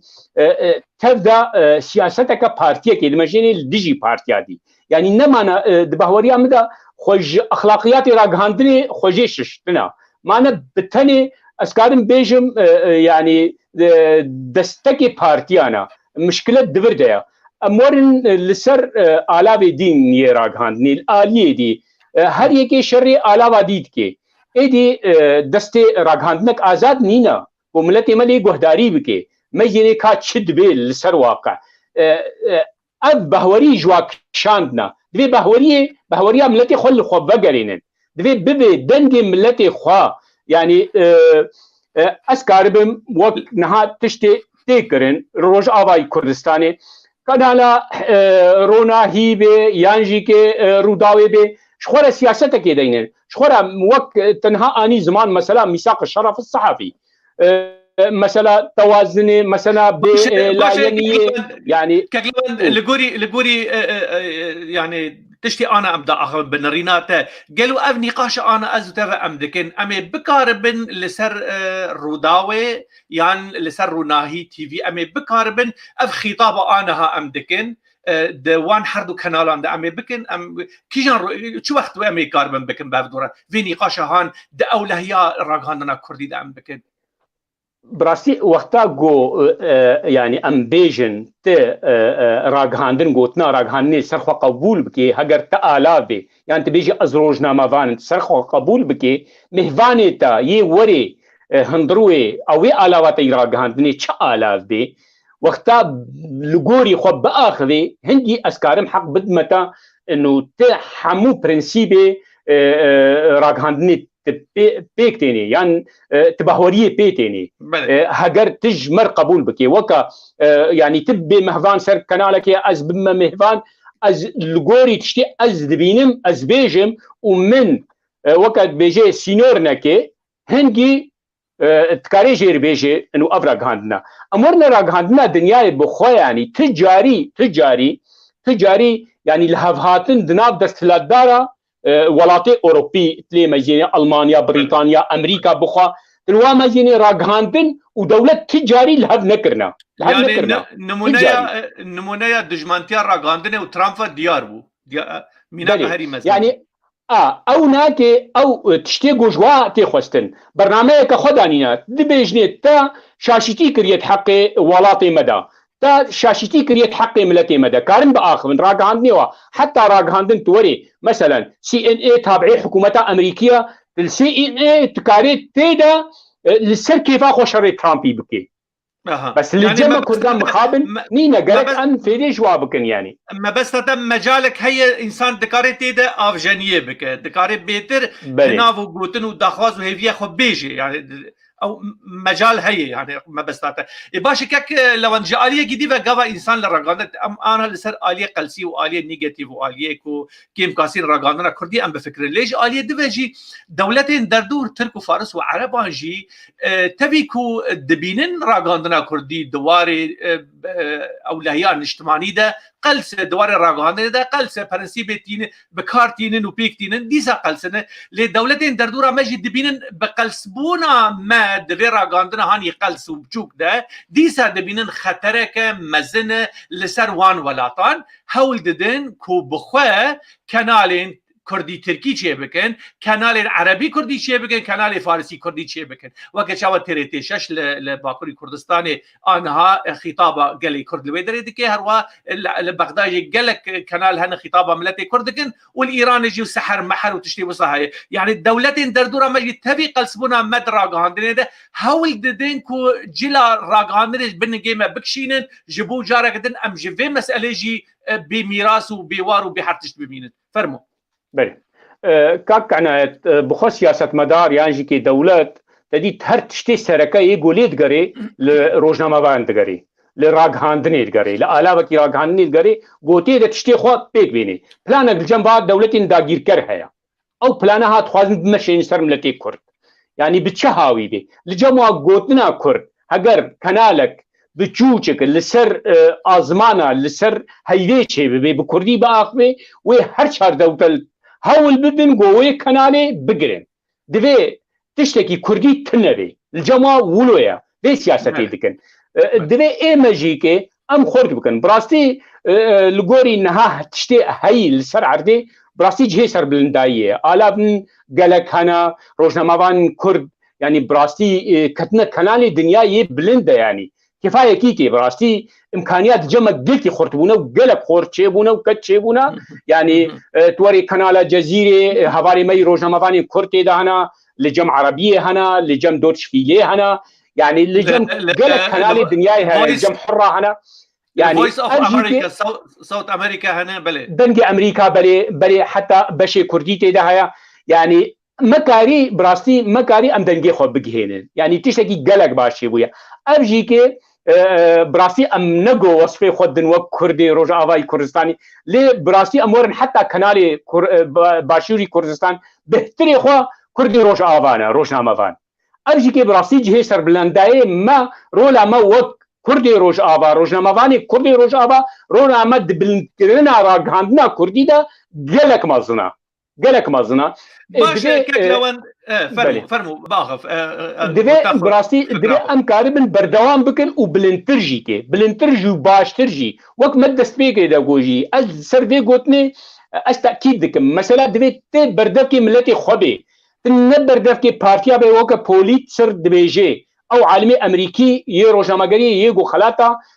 ragihandinê bi navê wî beledibê salana gereka ti dergê milletê bê ev li ser me yani waciba wacibekî axlaqiya wacibekî kurdewariya كك لو عند يعني ضميري اعلامي وراقاندني جي تشاندو ثقافته افجي هي وقت ما اني زمانكو اولهيام ملت دمك خطريه ده بده انسان شارزابه روشنبير به بكاربه وي اجوتني باش بده بيش باش ام وقت انسانكي يعني بين زمان وقت كسكي روجنمگر و كسكي خودي تجربه ايرو ام لروجاوي كردستاني پنج شش ریخستن و سازین می روشنبیری هنه گلو اوانا دکارن سرکیشیا گووندا اعلامی و راگاندن و ثقافی بکن جبرکو او تجربه مر درباز بونه شر داعش گرانتر نهاتن شر هشت بو این ام پرچپاری ببن راگاندن های هدی ام دبینن ببر پارتیتی و ج راستیا خو میثاق العمل الصحفي وقت اني زمان بدور كتي ج برنسيبين كردي وكردستاني روجاوي كردستاني بدور كتنه اوانا تاني مانه پرچپاری ان افري خستن سازيه مي روشبيري نعمي ريشي واندكن لي ام دبين اوجي باركي خرابن ام بيجن ميناك د نافبرا لهفاتنا مالا كردي ده قالوا اف روشنبير دكارين بالرولا خو باركين خوي روشنبيري وراغاندني رابانا دفي مسألة ده يعني تاني بريار وقرار دستي بارتي وسياساتي دابو اف چما اف سازين مين روشنبيري كارو باري خو نادم پیش نكارن وان چالاكين هاني لازم و گرك بدن پیش فرمو تشتي بالا مكشان براستي دوا اخافتني كردي دا و هلوستا روشنبيرا يان هنك روجنامه بانا براستي جهه سرشوري و مخابن يعني گرك ام بهتر يعني پشتگريا سركفتنا و اخافتنا و دانستاننا بانا گرك ام فيرو لي رابوانا مخابن ام بين نرابون يعني بلكي كلون بكره بلكي افتنقاسين انا حردو الي كتني قرتفنا روشنبيريه تيدابا ممكنه راستا وين دانو استاندريج في خورتو بلترو خوشتر بانا فرمو بلي جو خوا بروبلم دور ده يعني او روشنبين برولا خوا يا جوجوا دهات خواستن بين نرابون مخابن يعني قالك من مثلا از وكس يعني من پشتگريا كاك مظلوم عبدي ذكرت شما جبا او خديه مبادره لفهاتني بقلك حتى وك ايرو لسر روبلا مني فيسبوكي دبيتا وصفه وي جنرال خوي بيسك دا كاكو از مصلحتها كرديتيه للجمل سر حركه سيريه لسر نابا حمواريه لجمل تشتني هنا وقت بيجي مقدس تاني ولاتي مو مقدسه ملتي مو مقدسه از حمايتها في بكم رولا كي بقاوة كي بر بكردايتي با بالهفهاتنا كردي با بكي ازي پسنداني وي بدم ازي آلية وي بگرم گرك ام روشنبير ما دفي آلي دا ما كي ماسي كر گرك من نكر بانا از نوم ولا دهات نویساندن گلک جارا مديتي يانجي كي هفايوين دهاتن کرن هگر سر رونا هی بانا هگر سر آركي بانا هر آلي شر آلية ديت كر اب بهوري بوانا به اب لاين ارك و راگهاندنا اركيد جو اب بريار اواش قنديليا ناچي سري ونزان چا مقابلي وي روناهي جي كي يانجي وكالا هاوار تشتي سركت جو اب بريار وال انقرايا ابناكي نكارن بكن بلك اقلون لشارع كردي بالراستي دويدا ميدا بقشتي شارع الكردي العريض يعني ام بيجن پشگریا و مبادره و دست پیشخریه کر و درباز بو پشگریا هر دو آلیا کر تبی که امکاسیین سیاسی یعنی ناکوکی سیاسی دنابرا کسین روشنبیر یان شارع کردی یان وان پارتیا هر دو طرف لا یعنی کردی ده لیدیس شارع کردی بگرانی دا کد لی ایرو ام دبینن مخابن او ناکوکین ایرو درد کفن دیسا پشت بریا خو تناقضات و ناکوکین حزبینه دیسا جی ام دبینن ایرو پشتی سالو نیوکه جدانو استاندنین کردی ام دبینن لسر ماسای روج آوای کردستان تشتكنينه دانو استاند تكنينه حيا انا ديسا ام دبين يعني راغان كا ام بيج تو انسان كروج دمافان اللي قوري تحقيق انت اللي قوري خندلو دراسات كتاكرين اللي قوري امجي اقهدار تيدا قالوا ملف دوسيان حردو اليا قالوا شما ملتي كردي نكارب نزانب كاشد بن ماسير يان دسر ماسير در حقا في قليده دبه دو طرفين سياسي دكن باشو لسر شد اخر من جمر بيجن لسر شبلقها جمر بيجن آگاهی باش بدن ما سرراستی بدن ما جبوی امجی پیشگیریا و بخوین و جام بکن چما افتش حمید دزیه و لو ماجی افتش دبه و هل دواشه لسر ماسه دانو استادن کردی مخابن دگینه بر دیواره کی و لیوگر چینابه و مخابن ام دگینن آستین وسط فرمو بلي كاك انا تشتي هاتا كرن براستي ام لجمع لغوري ما لي تماشا دكر متزاني تشتن لهفهاتن تين كرن هيدي بيرتشن لي دا آلي هابون دا مثلا جو قاربن او گفتگو نچ نسري او دانوستاندن نچ نسري آليك جي القنديل بو آليك جي الاسطنبول بو هر دو آلي لدجي كار دكرن هر دو آلي جي آليك جي پککه و قیاده خوابو یان جی که لانگری و روجاوای کردستان بو یه دیجی که یه گود ائتلاف دبون و سیاست و اجندات رژیم ترکی بکارتانین اوانا که جی که ابرور لیستن لی از نکارم شتر بیجم اف دانستاندن سکناندنا و نمانا از وی نکارم بیجم لی هگر تشتک هیا تشتی بایدن هگر تشتن هبن و د سیاست آوادا جبر او دانستاندن دبن سرپرشتیا امریکا دا چیلمون هگر لجموا بخوازن گو کرد بسر کبن و دیسا او دانستاندن و دست پی بکن دبه هوریام دا و دست پی بکن دوی دیسا جی حتی بیکی دی که حتی نهاجی حتی بلی که امتدا جی که لجمع گومان چه بویه سره صدی نوت گو او دانستاندن همو سکنینا اگر ولوجی چه بو لی دوی ام هینجی که دوزا کل هاتنف چه بی جبر وا شر لسر عین عیسا بعد پیشیان میا یعنی دوی دراگ هاندنی دا ام کاربن بیجن اگر ون لو نکن ون چارکی نکن و پیشی عین عیسا و قامش لوجی کبی میدانی دا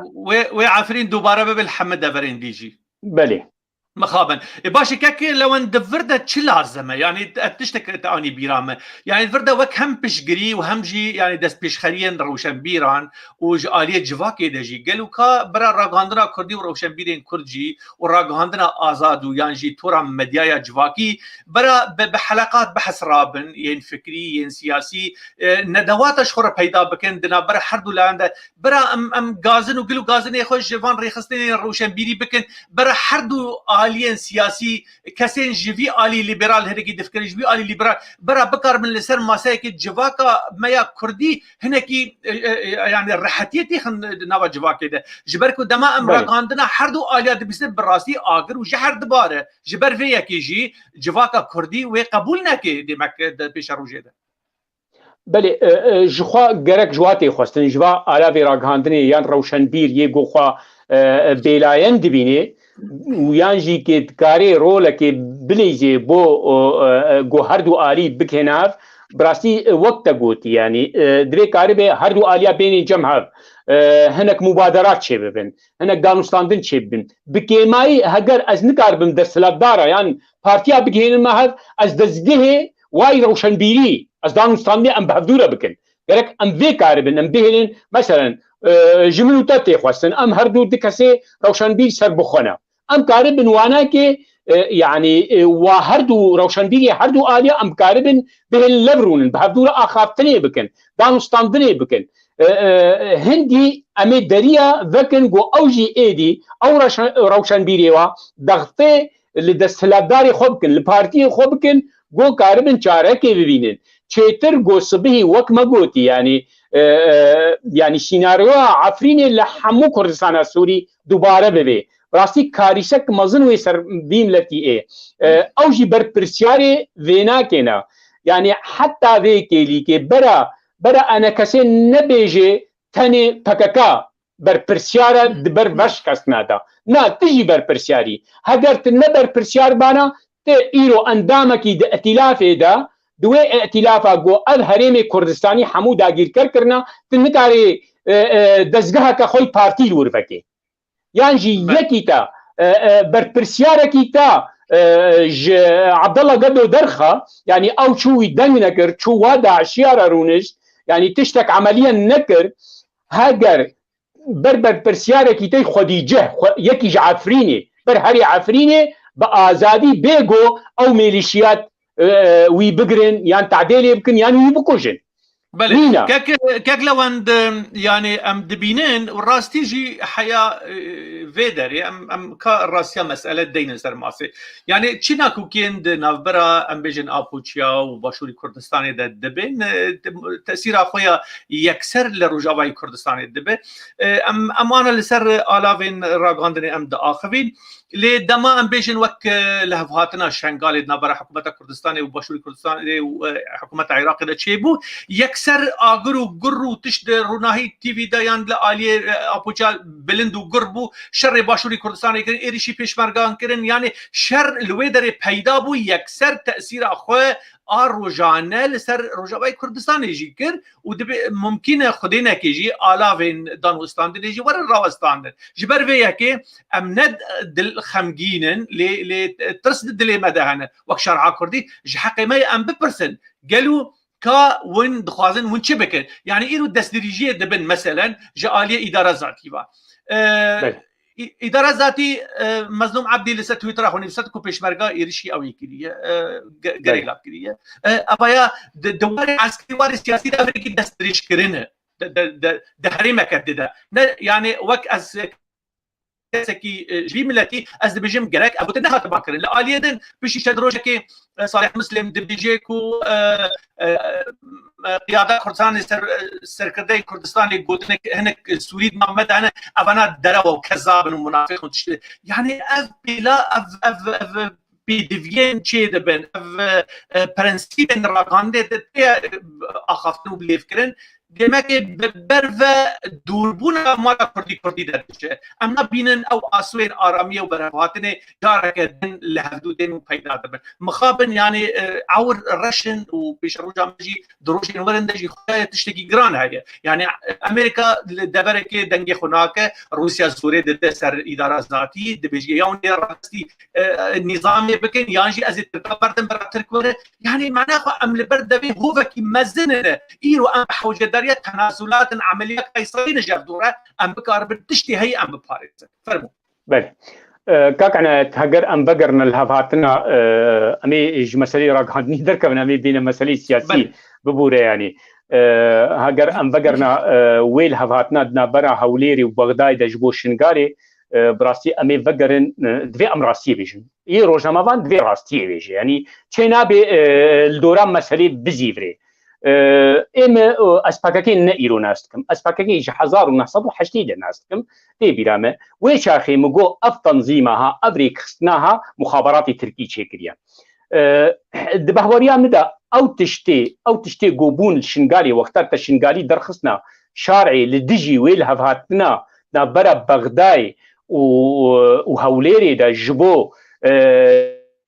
دستهلاتداريا باجاري شنغالي ودردورا ويناكي وقتات الدجي ويت سكني وتم نخدي جهي وتم لتي ويت دردخي بيجي دجي وي رابن مسألة يعني دجي كردايتي ديكي دهيلي جو ترك بيجي واباكا كالورا ترك تخوازي حجتك الكودي بيش خورا تديت نها أردوغان دبهوريا مدى أو دخوازي امبراطوريا وكا هاكان فيدان جيرا قوت دوقتا او انقلابات تمثيلية انقلابا عسكري وهجر عثمانيت بقري ويسردستي في ميرخاسي بقري دستي خب اردوغان بكر اردوغان حمو تشتا حمو اجبينم اف اجندنا جيرا يعني تشتي وي بيكتين ولو اف سيناريوها ام ترسهن في حال دشنغالي لفا بروبلما بكن وقعفين الشنغالي جي كي بدي فرق ايريشي ورجي بكن ايريشي باشوري كردستاني بكن يعني بروبلم دفرديا وقتا مشترقوا برينها او دانوستان دنا برا انا كسي و بينه كده او دانستاندن دجها دخواست تيك ببي يك جي قنديل بو يك جي او كسي د ائتلافي دبونيه كرد اب هردو آلي دبهوريا مدا اجنده تركيا يعني اوان نتخواست افچي ببي جبر بيجي كي نساوي يعني ببر از خازم اجبي صورتي ناس بكم جته او كسين نكرد خواز كسين كرد هندري ائتلاف داك وغريداي دولتا تركيا واليه دكيبون آليه دي قنديله باكاكيه قنديل بله فرمو بله يعني اوا هردو آليه نخواست اف دانستاندن هر نسري جبر گوي شنگال وگري سر كردستاني و هگر نبگري وگري روشا بري گو شنگاليا بخوا ريبابريا خو دكر و بسر هريمي وتكليه وسر هريما كردستاني بون وقتا گو پاكاكي جي نرازيا ناخوازي دبيجي ملتي ايزيدي نابيجي كردي ايزيدي دبيجي ملتي ايزيدي يعني ملتكي جدادكي جي كرديتيا ويت شوي وهنا كنال شكرن وكا كنالات شرا وغيري ابجي كي بروا سياستي خذكر يعني او سياستي گودجي كردوارينا براستي هگر ام بخوازن روج آوای كردستان بپاريزن شتركا يا شنگالي بپاريزن شتركا يعني جي كي ام باشوري كردستان بپاريزن شتركا دوي پاكاكا خو بكشيني بر شري خو بگوهيزي استنبولي بگوهيزي كردستان تركي براباني بر كردي تركي ده بكي ادخوازم تبرسواوي بده قالوا دمت خطابه وان دكت جوارد بيجي قالوا اويا ميدان ويا سركه باكوري كردستاني اللي ويدري كار وباري والويدري امجي بشجر جوار دبيجن هر شهر برشين كردستاني مالا مايا اخا مايا دحقي ما هي ام حد بركي خباطي بكن باش اللي قوري وان برنسيبن او ددن دار يعني ايرو باشوری کردستان وری هیزا پیشمرگا درباز بکه اداره ذاتی خراب بکه پیشمرگا درباز بکه و یا پگیودر و حمیات حبسی اوایا و بمینه اخلاق و بمینه کاروبار یعنی یه وقت منوته امی بیجه ناچه نابه کو پیشمرگا درباز ببه شرای براکوژی چیه ببه گرک پیشمرگا دجی خدا بی بله نظام حتى انها او قبول لكن پیشمرگی روج آوا گو كردي كردستان سورينا قبول لكن اول بيتشنا بدهز لسر عرضكي هبي تشما سرخوا قبول دكي هي دل پارچه کی دي كردستاني پارچه کی رزگار بويا آزاد بويا تتخوازي خراب كي بوچه يعني گرك ويب برسوا ويب بدن نبيجن والله كردستان يكا اري كردستان ام تخوازن ببيك لي واقع حياه جغرافيا حياه لآلية كديش دبيجن كو كردستان ما بردا ما كردستان آفيتا تشوبي ولاتكي نتوين نلازم يعني چوا افبدو لسر دبي صالح مسلم لسر دبي آلدار خليل لسر دبي الدوران كالكان لسر دبي حموة ما مفهومه يعني قوتو بايجا دولتا كردي ما آفيتيا زباري هش كاره دبيجن و دبيجن خطر آمازن او هشکره لسر راگهاندنی گوتنا او حمودی کومنت کرینا دنگی واهیا هفپیوینی واهیا دبیجن خطر آمازن لسر روجهلاتا ناوید لسر ترکی و ایرانی و سوری و عراقی هریما کردستانیه هریما کردستان عراقی یاگو آزاد بویا دبیجن خطر ابا و ملتا جفخی شماش حق ملتي تركش حق ملتي عربش حق ملتي فرسة جو هركي دولتا وابي شما وين نش حق ما كربي دولتا مهبي شما بله كاك لو انت تشتكي دبالا مكشان يعني او مداخلات دبج عليه بككي باشوري كردستان تدي ابن لفيدري روجنامه واني مركزي يعني ازغر بوليتيكا دبج باشور ده سرهلدان يعني كو دستريجيك مازن تقدر تكرن واحداث وتشتي السليمانيه بويا وك حكومه كردستان اني زمان كو دستي بك نافويه كده تشتكي دي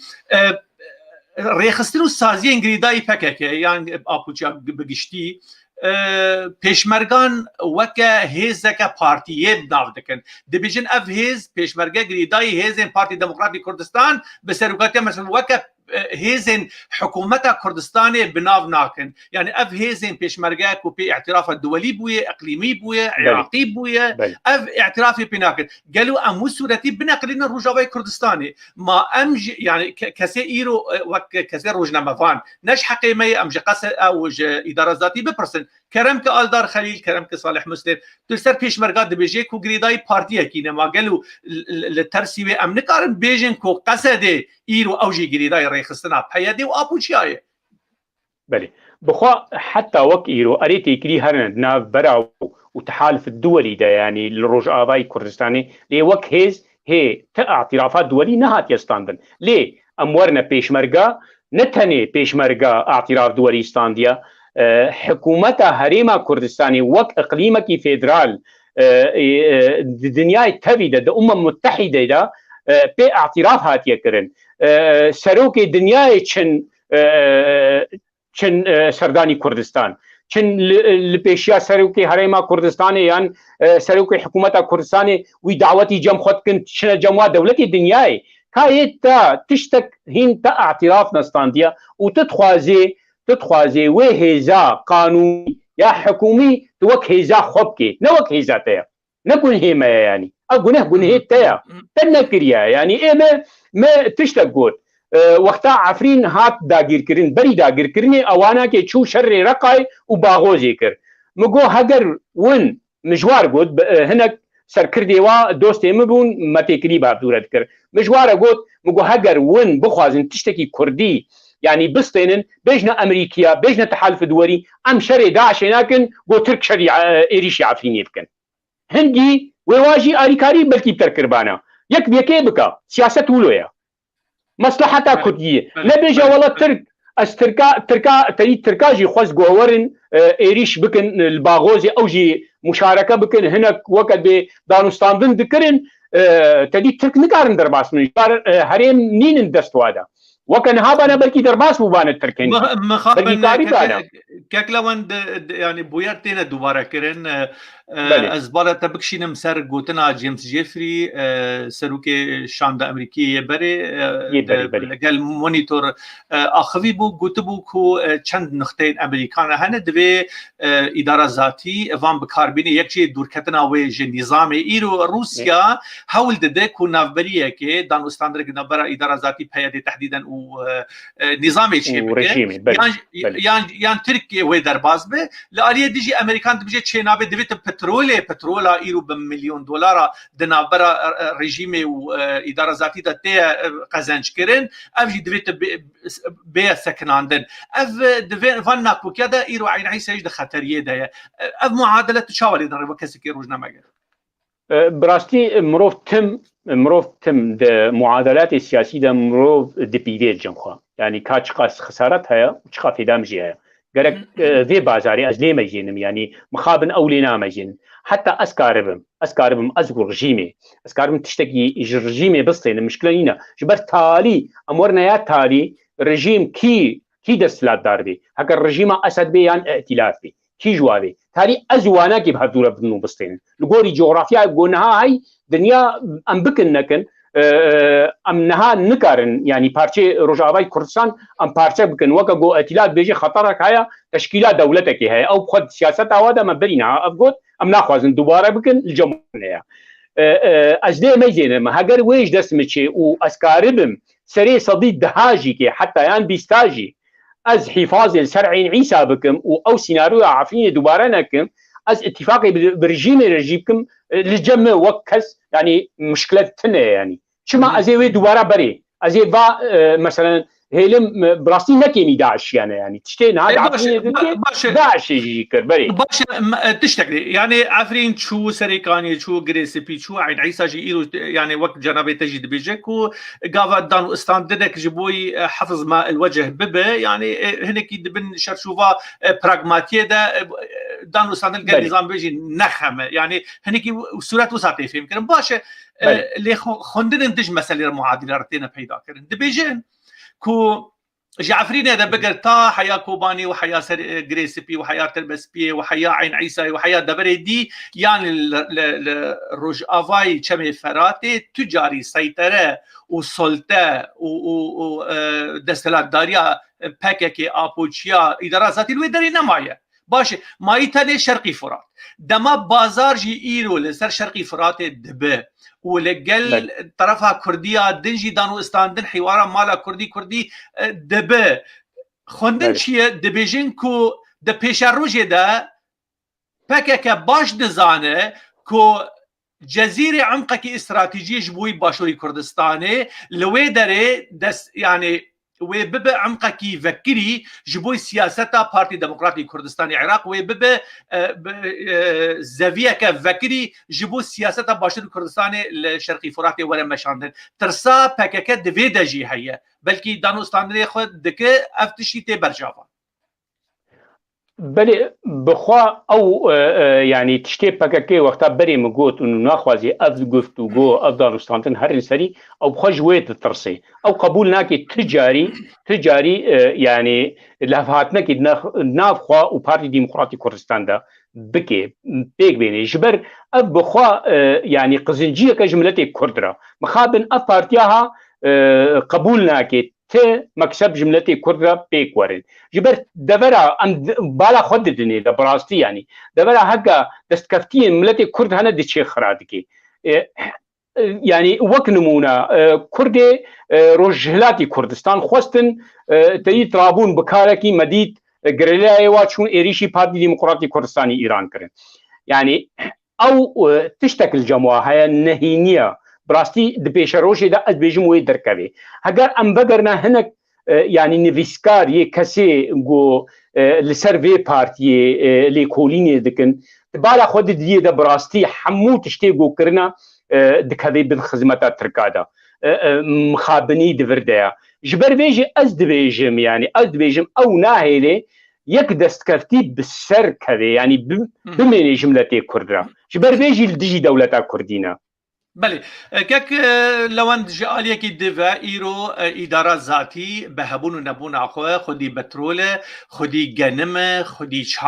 چاندنيه خودي دانو استاندنه معابرين سينوري لو دري هنه تجارتي بيرده بمليون دولار دكه خزينه في ريخستني و في سيستم هاني هي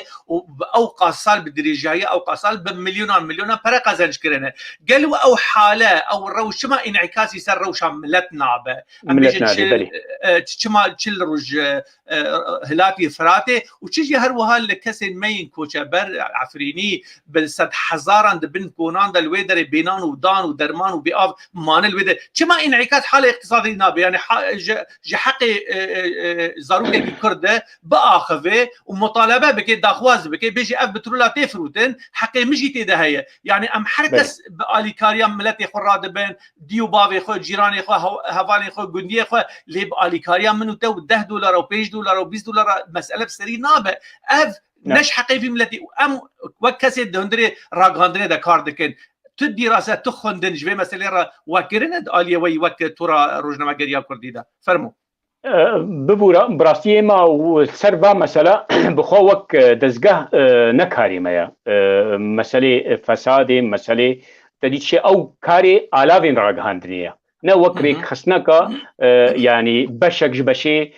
مسألة سنديكا يعني نكاري ما كاري على فيراغهاني كاري اي روجنامه بانا جواتي خوستن حتى اندامي ما مثلا قارب لوا على فيراغهاني مسألة فساد ومسألة قو تعدل ملت بي ان خوستكي ملت مبري دستيكي ده ما قلت قرك دنجي وابن يعني اب جواتي خوستن قرك لي كولينا تشيكن قرك افراندنا تشي بكن لسات شما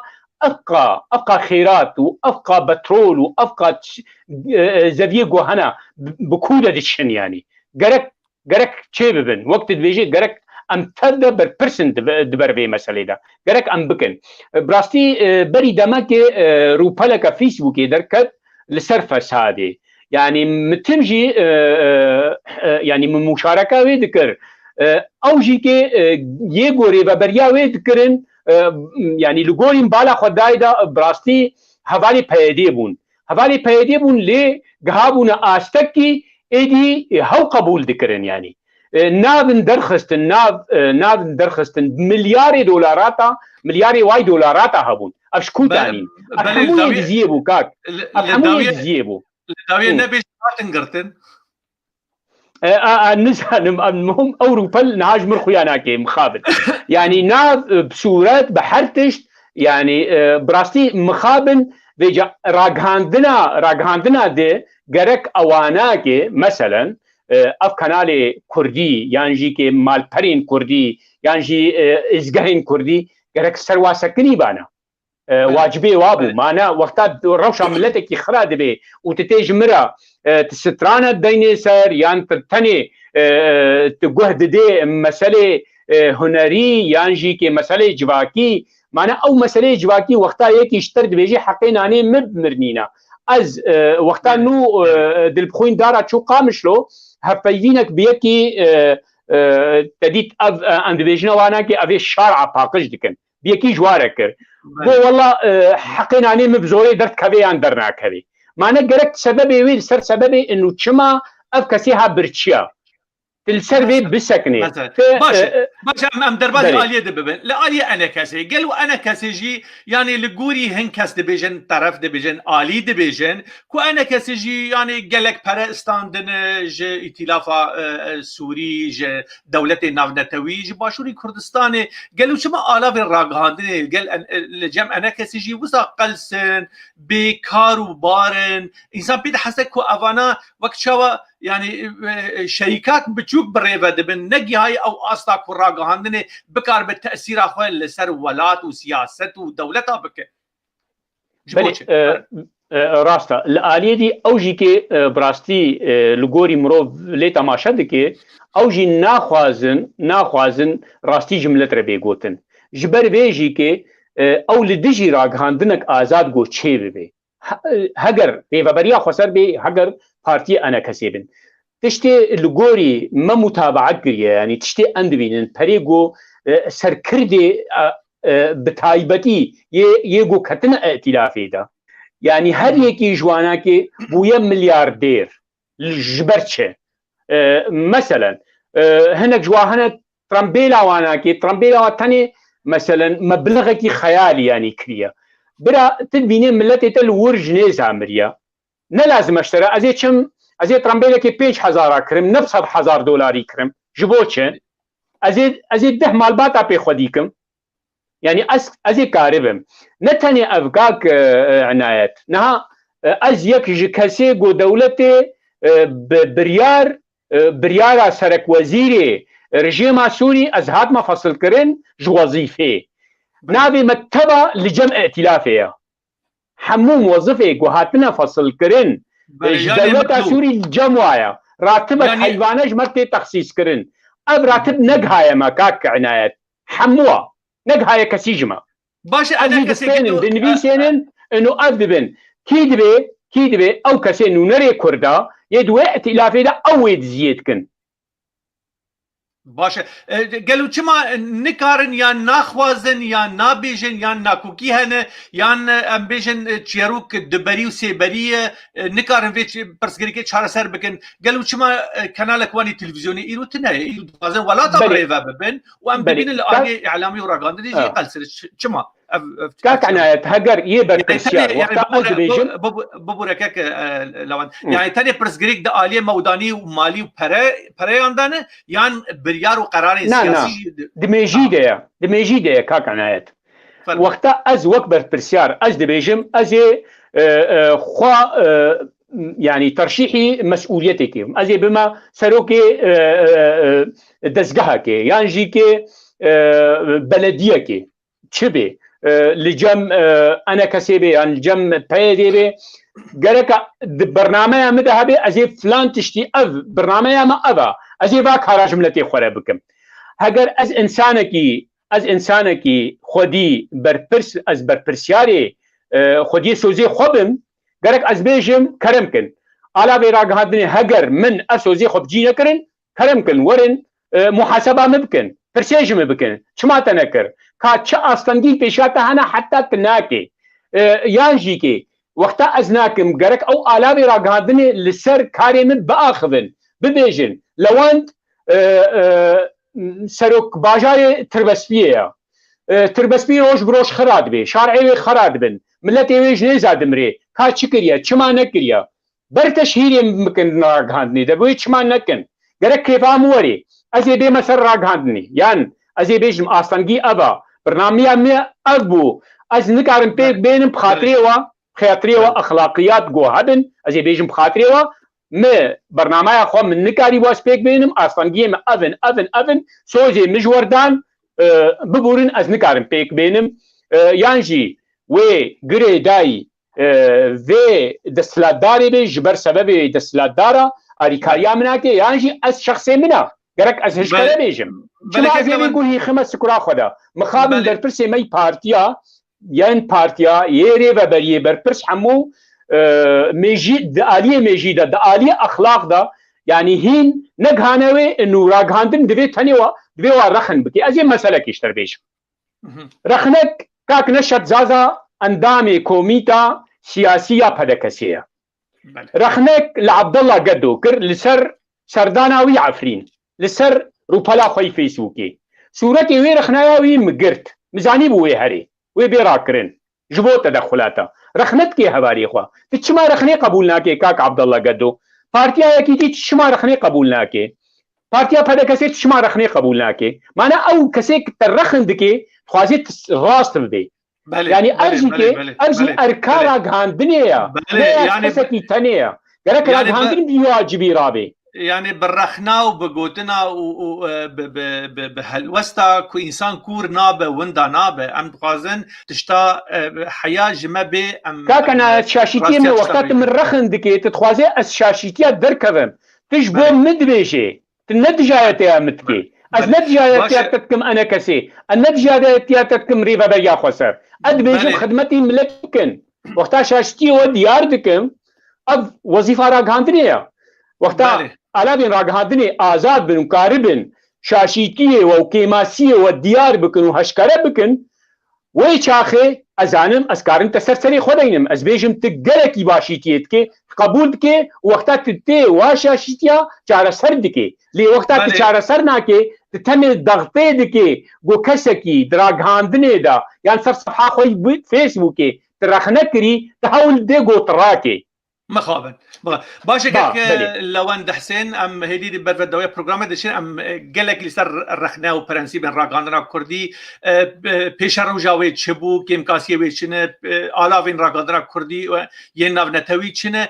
تنه از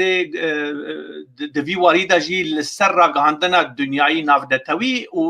و تفنداریا و هناندنا و کوچا و راگاندن لولات پیشکتی دکار شارع پیش دبده دکاره به آلیگریا آلیکاریا جواک آخوه و حکومت آخوه ام بیشن ایرو لأوروپایه که ام دبینن مدیای وان و حکومت وان و دزگه وانی راگاندن و روشنبیری و حکومت بگشتهی وکه ارکسترایی که بهفتور کار دکن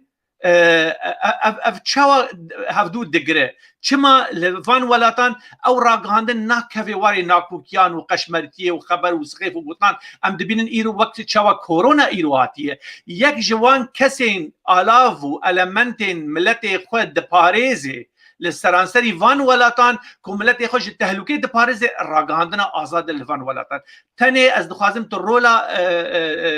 راگاندن اوروپی ده دربارا کار و بارین وسا د دربارا نخوشین وک کورونا نخوشیه که یعنی مزن و گران لسرانسری دنیای او راگاندنا اوروپی راگاندنا تایبت یا آلمانیا که عمل فدر دیجی چاوا دکاره پارستنا وی ملتی بکه و به پیشندر و به پیشنگی وی ملتی فرمو كاك عنا جوقتا براستي فيروسها نخوشيها الدنيا بلابويا بخل المانيا تبالا خد ديدا راغاندنا الماني حرتشتي ريك خستنا يعني تندرستي دردخي تدبيني جيرا برياري و يعني شيرتي و حموي بلاف دكي والسرد سكني تشتي دبن كسي نخوش دكفن هريمين قوتي دا الفيروس قرد بي دي جهد اللي صار سكنن وبلا كن بحقيقة يعني ايدي ملتي وي خد باريزي لغوري شيرتي يعني وزارة تندرستي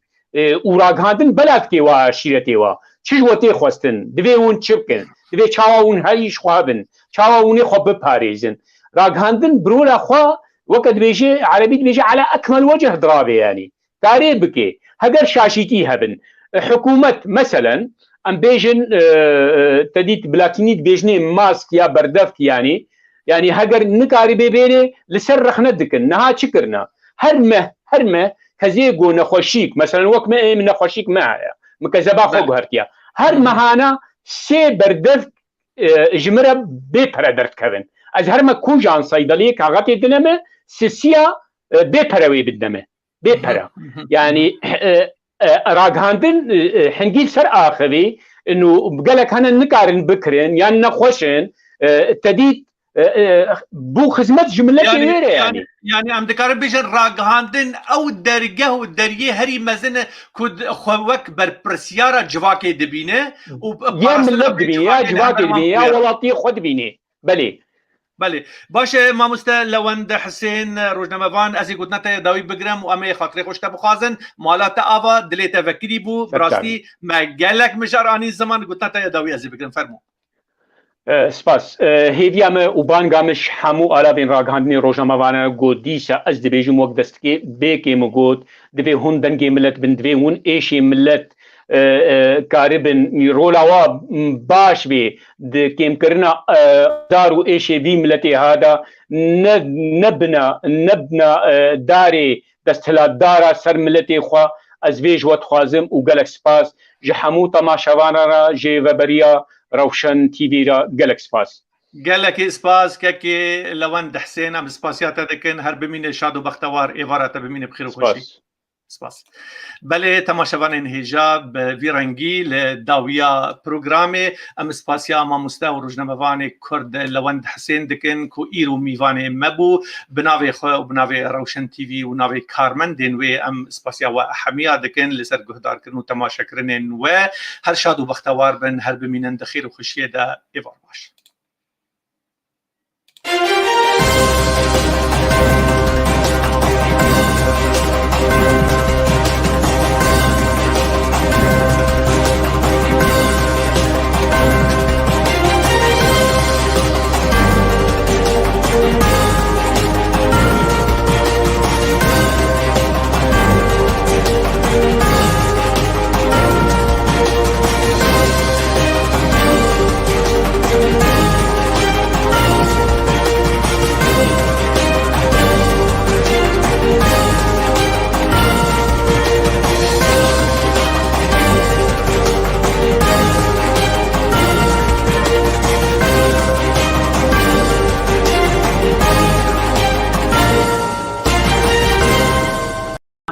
هر نتویک خودی آلا خویه او آلا بیروسترین همایا و نتویه نشانا یکیتی و هفگرتنا و نتویه آلا نتوی هرتم هاتیه پاراستن دبن سیبرا و آلایه ده شرکرنه و دناب نتوین دن ده خوب و آلایه ددنا ناساندن و پیناسه کرن آلا همایا یکیتیا نتویه و هر اندامه که و نتوی خوب و آلایه ددنا ناساندن و پیناسه کرن ام کرجی وکه هر نتوی که دنیای خودی آلا خواه یا نتوینه که دیروکه که درش لپشت هیا لیم مخابن به طایبه جدوان چند سال داویده هولا بچوک کرنا آلا کردستان ده کرن وکه آلایا بشک کردستان یا جی پارتی که سیاسی یا جی وکه آلایا سروک پارتی که سیاسی یا کردی بدن ناساندن هنه که جوان کرده وی ربازه بزانه بون پیرو دکن و هنه کرده دنجی دیروکا راستقینه یا آلا کردستانه نزانن ده وی ویدیوه ده ام ده چند بویرن گرنگ ین دیروکا آلا کردستانه یا 101 سال دست نشان بکن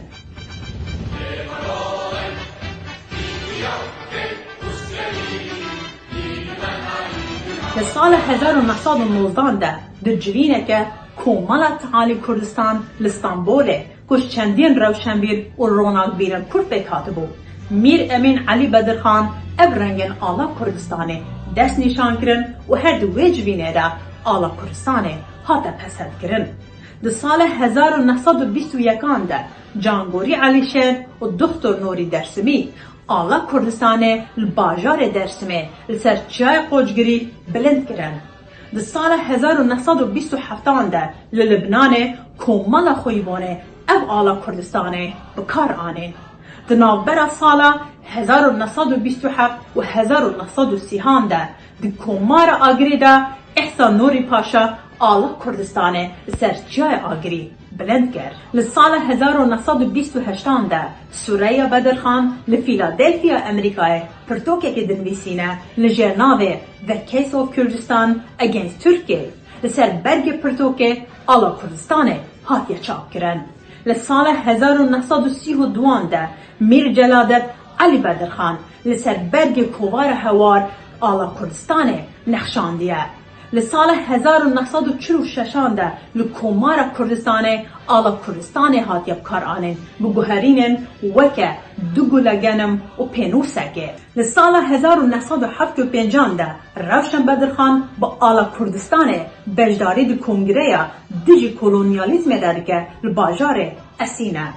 سال 1986 ده لسویده آلا کردستان دهتا بکار آنین جعالیه کومالای دموکرات یا جنین کردستانه. سال 1991 ده جبر بویرن باشور کردستانه کردن لندنه با آلا کردستانه لبرانبر کنسولخانه امریکا دراوستن. سال 1997 ده لباجار طرابلس للیبیای آلا کردستان دهتا پیشکش کردن جبو معمر قدافی جعالی کنگره نشتیمانی یا کردستانی و سه کساتین سرکه دوی جوینه ده آماده دبن جواد ملا، بروس ابراهیم و شیخ لطیف مریوانی. در سال 1998 ده دوشانک زندی یا الجزیره ده دکتر جواد ملا آلا کردستان پیشانده ده. پشتی پیشاندن آلا کردستان وشانا زندی به یک جاری ده راستاندن. سال 1999 ده پرلمان باشور کردستان و آلای پسند که و هجمارن تیشک روژه دکه 21.